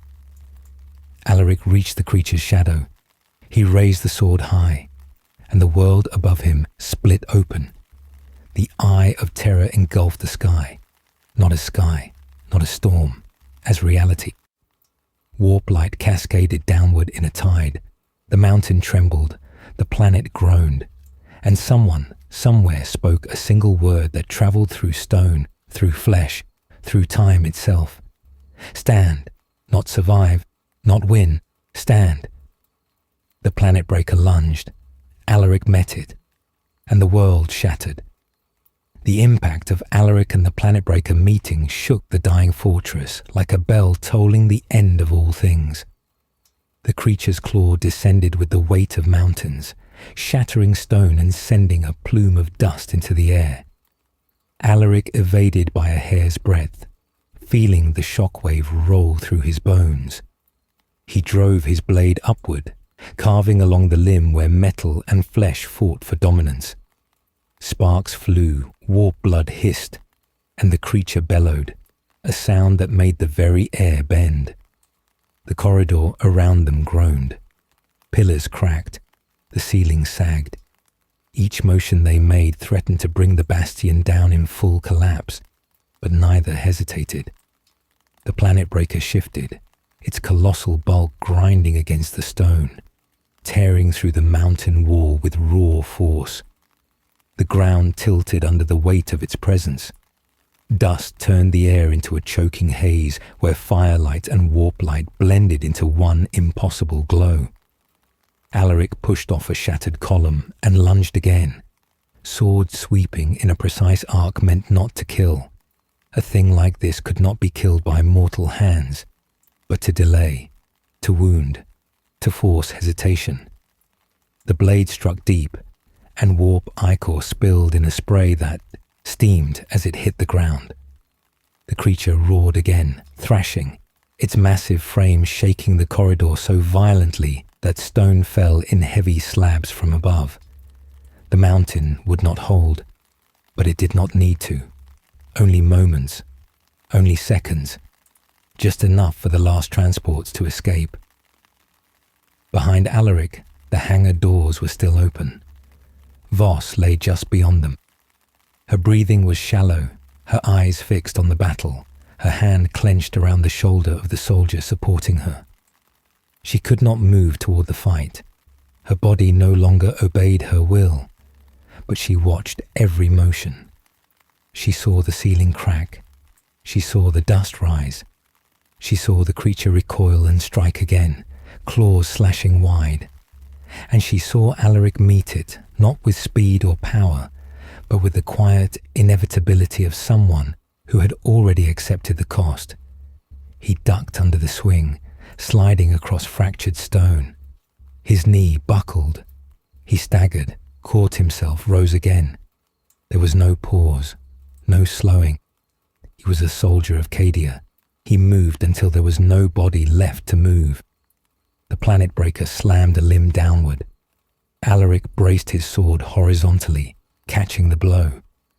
The force drove him to one knee, stone cracking beneath him. His arms trembled. His bones screamed. The pressure was relentless. He did not yield. He pushed inch by inch, breath torn from him in silent strain, until he forced his footing back under him. With one surge, he twisted to the side and drove forward, his blade puncturing just below the creature's plated maw. It reeled back, thrashing, its roar shaking dust loose in thick sheets from the ceiling. The corridor began to collapse behind it. Time was almost gone. Voss forced herself upright, leaning on the soldier holding her, her voice a rasp. "Fall back! Hangar doors! Now!" The defenders obeyed, their formations shifting, supporting the wounded, carrying ammunition crates, helping each other across crumbling ground. No one left alone. No one left behind, even now. Alaric continued to fight, not to win, but to hold. Each strike was slower than the last. His movements were measured not by strength but by will. The creature lunged, jaws cracking stone. Alaric rolled aside, but slower this time. The claws caught him, sending him crashing into a wall. Pain flared white across his vision. He pressed a hand to his ribs, cracked, maybe broken. He rose anyway. His sword was still in his hand. The planet breaker surged again, dragging itself fully into the corridor, its bulk filling the space, crushing stone under its mass. They could no longer maneuver. The space had tightened, narrowed. A final arena. Alaric drew in a breath that tasted of dust and blood and burning metal. He stepped forward one more time. Behind him, the hangar doors creaked, engines roared, the final transports preparing for launch. Soldiers shouted final confirmations. The last of the wounded were lifted onto ramps. Time was measured in heartbeats, in breaths, in the shite spaces between them. Alaric looked once, only once, back toward Voss. She was watching him. And though her body was broken, her gaze was not. Their eyes met. No words, no regret, only understanding. He turned back to the monster. The planet breaker lunged. Alaric moved. He surged under the creature's swing one final time. He drove his sword upward with all the force in his body, not strength, not muscle, but everything that remained of him. The blade sank deep into the exposed joint, where fused armor and bone met. The planet breaker howled, and its massive claw slammed down. The impact shook the corridor so violently that the stone ribs of the bastion finally gave way. The ceiling shattered overhead, folding in on itself in a cascade of rubble and dust. The world became sound. Dust swallowed light. Everything trembled. And then, silence. A silence that was not empty. The kind of silence that comes after something irreversible. The defenders at the hangar stared into the dust cloud, breath held, waiting for a figure to emerge. None did. The ground trembled again, but weaker now, less fury, more collapse. Stone dust drifted in pale streams. The planet breaker's silhouette lay still beneath the debris, and somewhere beneath that mountain of stone. Alaric did not move. Voss did not cry out. She did not scream. Her body simply shook once, shoulders trembling with something too deep for grief. A medic moved to steady her, but she raised a hand refusing. She kept her gaze on the dust. The hangar alarms blared, signaling imminent launch. The last transports lifted, engines scorching the ground, roaring into the sky. The fortress shook again, the world cracking below, the eye above widening in burning light. Chaos forces surged into the surrounding ruin, but they were too late. The transports broke the cloud layer, engines flaring bright through smoke and warp flame. Voss watched until they disappeared. She watched until there was nothing left to see. The medici lowered her gently to the hangar floor as tremors intensified. The citadel was falling. The planet was dying, but the memory had already escaped. Voss closed her eyes. Her voice was barely a whisper, cracked and uneven, but steady enough to be heard. Cadia stood. The fortress did not collapse all at once. It died in stages, stone groaning, beams twisting, dust boiling upward in thick, choking waves. The hangar trembled as if the mountain itself was shuddering in grief. The roar of engines faded into the upper atmosphere, leaving behind a silence too vast to be called quiet. The remaining defenders stood amid the falling dust, weapons slack at their sides, breath coming in ragged, uneven pools. They had not surrendered. They had not run. They had simply reached the end of what a world could bear. The ground beneath them shivered again, longer this time, deeper, and the floor cracked down its center, a dark fissure yawning open like the first mouth of oblivion.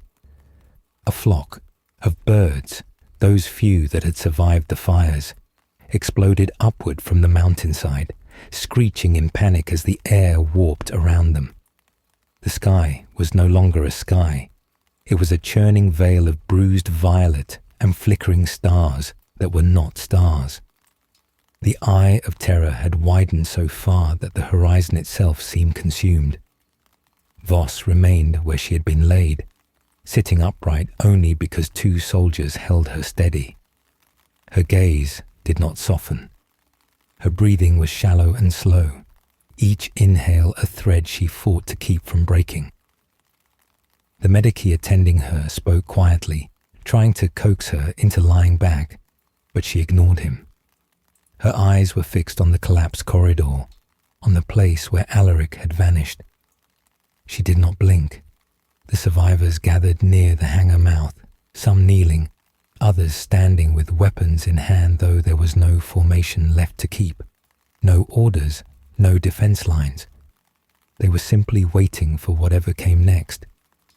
The planet breaker lay somewhere beneath the rubble, crushed beneath tons of stone, its massive form buried like a nightmare temporarily forgotten.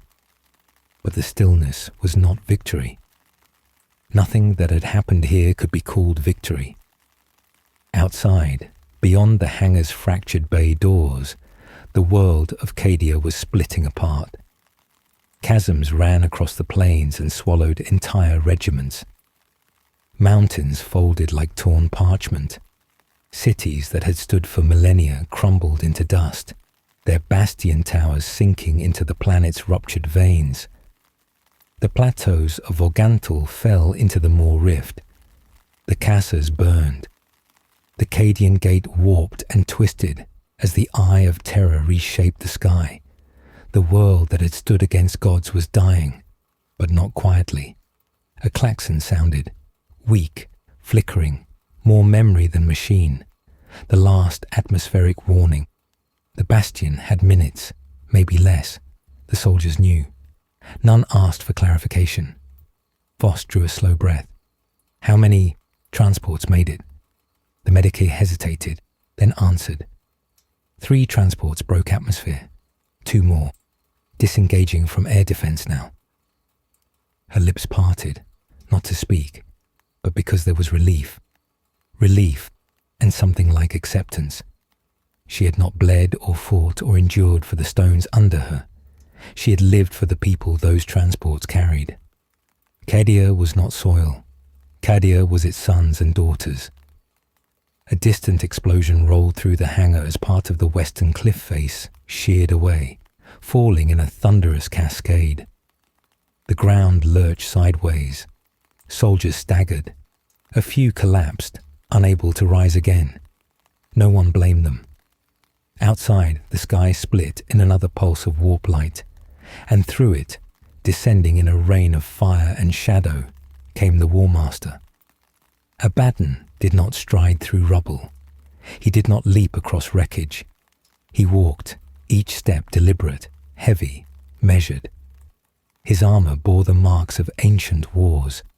His sword, Drachnian, dripped shadows that curled and faded into the air like smoke from a dying fire. His presence made the air vibrate, not from power alone, but from inevitability. The surviving defenders straightened. Even those who could no longer stand forced themselves upright, leaning on rifles or comrades. They did not have strength enough to fight him, but they had enough to face him. Abaddon stopped at the threshold of the hangar. He surveyed the survivors. He did not smile. He did not raise his weapon. He simply looked, eyes dark, thoughtful. Not triumph. Recognition. He spoke, his voice a quiet roll of distant thunder. Cadia stood. The words hit the survivors like a blow, not insult, not mockery. Statement, acknowledgement. A truth that existed beyond victory or loss. Voss lifted her head. Her voice was thin, but she spoke clearly. And still we stand. Abaddon's gaze shifted to her. You endured longer than any among the living had right to. You shaped memory. You became myth before death. He paused. And myth survives worlds. The ground quaked again, stronger, enough to throw soldiers from their feet. The hangar floor split in a jagged line that raced toward the War Master. He did not move. He simply observed as the planet failed. The mountain groaned. The fortress shuddered. The eye widened to its final edge, and Cadia began to fall. A great rending tore across the horizon, a sound like continents snapping. The bastion leaned. The hangar support beams twisted. Chunks of stone fell in deafening bursts. Soldiers braced themselves, grabbing hold of anything unmoving. A few lost their balance and slid toward the widening chasms. Hands reached for them, but not all were caught. Voss remained upright only because soldiers held her. Her eyes were wide now, not with fear, with grief, with pride, with love for a world ending. Abaddon watched it all with the stillness of one who had seen cities burn and stars extinguished. There was no joy in him, only purpose. The War Master raised his sword, not in threat, but in finality. Cadia falls, he said. And Voss, though her voice tore like paper, answered him. Cadia stood. The hangar floor split wide, stone falling away into black. The bastion broke, the mountain shattered. The world screamed in its last breath, and the defenders fell with it, not in fear, not in defeat, but in silence, the silence of legend. the silence of remembrance, the silence of those who stood until the end, so that others could carry their name. Far above the dying world, 5 transports broke free of the atmosphere, engines burning white through the void. They did not look back. They carried Cadia with them. The planet burned, the planet broke, the planet fell. But Cadia did not. Cadia had already become memory, and memory cannot die. There are wars that end, battles that conclude, worlds that die and pass quietly into the cold archive of time. But Cadia did not pass. Cadia tore itself from the heart of the galaxy and imprinted itself into every mind that survived to speak its name. And so, though the world was gone, fractured, shattered, cast into the warp like ash into a storm, Cadia continued. Far beyond the ruins and burning sky, the transports cut through the void, engines burning white against the cold black. They did not look back. No one aboard had the strength to. Each soldier sat in silence, armor scoured by flame, skin dusted in frost and sweat, eyes fixed on nothing. Their hands trembled from exhaustion that was deeper than muscle. It was the tremor of those who had seen the world end and yet remained. Voss lay in a narrow medical bunk, secured against the tremors of transit. The medici who tended her worked with quiet, relentless precision. No one spoke above a whisper. There was reverence here, not worship, but acknowledgement of the weight she carried. Her breaths came slow but steady, drawn through pain and grief and something beyond both. Sometimes her eyes were open, sometimes closed, but she was always aware. She had not asked where Alaric's body was. She had not needed to. She knew that he was not lost beneath stone or dust. He was where Cadia now lived, in memory, in every soldier who survived, in every transport that flew. The ship's interior lights flickered as the void shifted. The warp storms churned where Cadia once held the breach.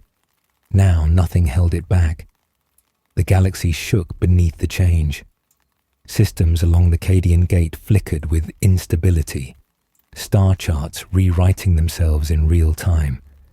The survivors aboard the transport felt the shift, not with scientific understanding, but with something more primal. A world that had always stood, always anchored reality, was gone. The galaxy was changed, but the transports continued forward, and the survivors kept breathing. Hours, or perhaps only minutes, passed before the ship's Vox network crackled to life. A weary voice spoke, almost disbelieving its own words. Transmission from Fleet Command. Confirmed. The Cadian system has been lost. Silence answered. Not shock, not grief. Acknowledgement. The voice continued, hollow yet steady. All surviving forces are to regroup at solar segmentum bastion points. Resistance must continue. The Imperium endures. A soldier sitting near Voss whispered, not a prayer, but a truth. We endure because they stood. His words trembled in the air. Across the transport's hold, heads bowed, some in pain, some in exhaustion, some simply because their bodies could not hold themselves upright any longer. Voss opened her eyes. Her vision swam for a moment, then sharpened. She looked at the soldiers around her, their faces streaked with soot and blood and tears they had not even felt fall. They did not look like heroes. They did not look like legends. They looked like people who had simply done all they could. And yet, that was enough. She tried to speak. At first, only breath left her lips. The medici leaned closer. Her voice was faint, cracked, but unmistakable. Report. Casualties. The medici hesitated. Too long. Voss's eyelids lowered, not closing, but signalling her refusal to be shielded. All of them. The medici swallowed. Out of the final regiments, less than 1 in 6 survived. Civilians, fewer. Evacuation estimates incomplete. She let the numbers fall. She did not flinch. She did not weep. She only nodded. 1 in 6. Enough. Because Cadia's legacy had never been measured in numbers, only in will. The transport trembled again as it approached the outer perimeter of an Imperial staging fleet, scores of ships forming a defensive shell, preparing for the inevitable tide that would follow Cadia's fall. Signals flashed between vessels, beacons aligning, flight paths opening. As the transport moved into docking alignment, a figure stood near its entry ramp, a young officer, uniform still crisp, though his hands shook. His face was pale. He had not fought on Cadia. He had not seen the world burn, but he had waited, hoping, fearing. When the ramp opened, heat and smoke wafted out into the cold, recycled air of the receiving bay. The survivors did not march out. They walked, slow, steady, in lines that did not need command. Their boots struck the deck in a cadence that resonated with the gravity of history. The young officer approached, struggling to speak. His voice broke on the first word. Cadia. The survivors did not answer. Words were too small. Voss was carried down last. She insisted her feet touch the deck, even if only briefly. The Medicae supported her as she placed her boots upon the new surface, the first ground since Cadia's soil. She inhaled sharply, as though the universe shifted beneath her. The officer tried again, voice fragile. Cadia. Fell? Voss looked at him. Her voice was soft, but carried through the hall like a bell. No. The officer froze. Every soldier paused. Every whisper ceased. Cadia did not fall, she continued. Cadia was sacrificed, and sacrifice is not defeat. Her breaths came slowly, carefully. Remember this. Cadia stands in us. The officer lowered his head, like a man bowing before a monument. As you say, he whispered. As history will say, though neither of them spoke it aloud. The survivors were guided deeper into the ship. Medici pushed stretchers. Commissars escorted troops. Tech priests interfaced with consoles. The war had not ended. The galaxy was spinning toward a new age of darkness, and there was no certainty in the battles to come. But the memory of Cadia was now a weapon, not a shield, a blade, one sharpened by loss, one tempered in fire, one carried by every soldier who survived that world's last breath. Voss lay once more in her bunk as the ship's engines flared to full burn. She felt sleep trying to claim her, slow and inevitable. Her eyes grew heavy. As they closed, she saw, not the burning fortress, not the collapsing cliffs, not the planet breaker. She saw Alaric, standing in dust and fire, sword raised, unbroken, not alive, not dead, enduring. She exhaled once, softly, not grief, memory. The ship entered the void. Far behind them, Cadia was gone. But Cadia stood,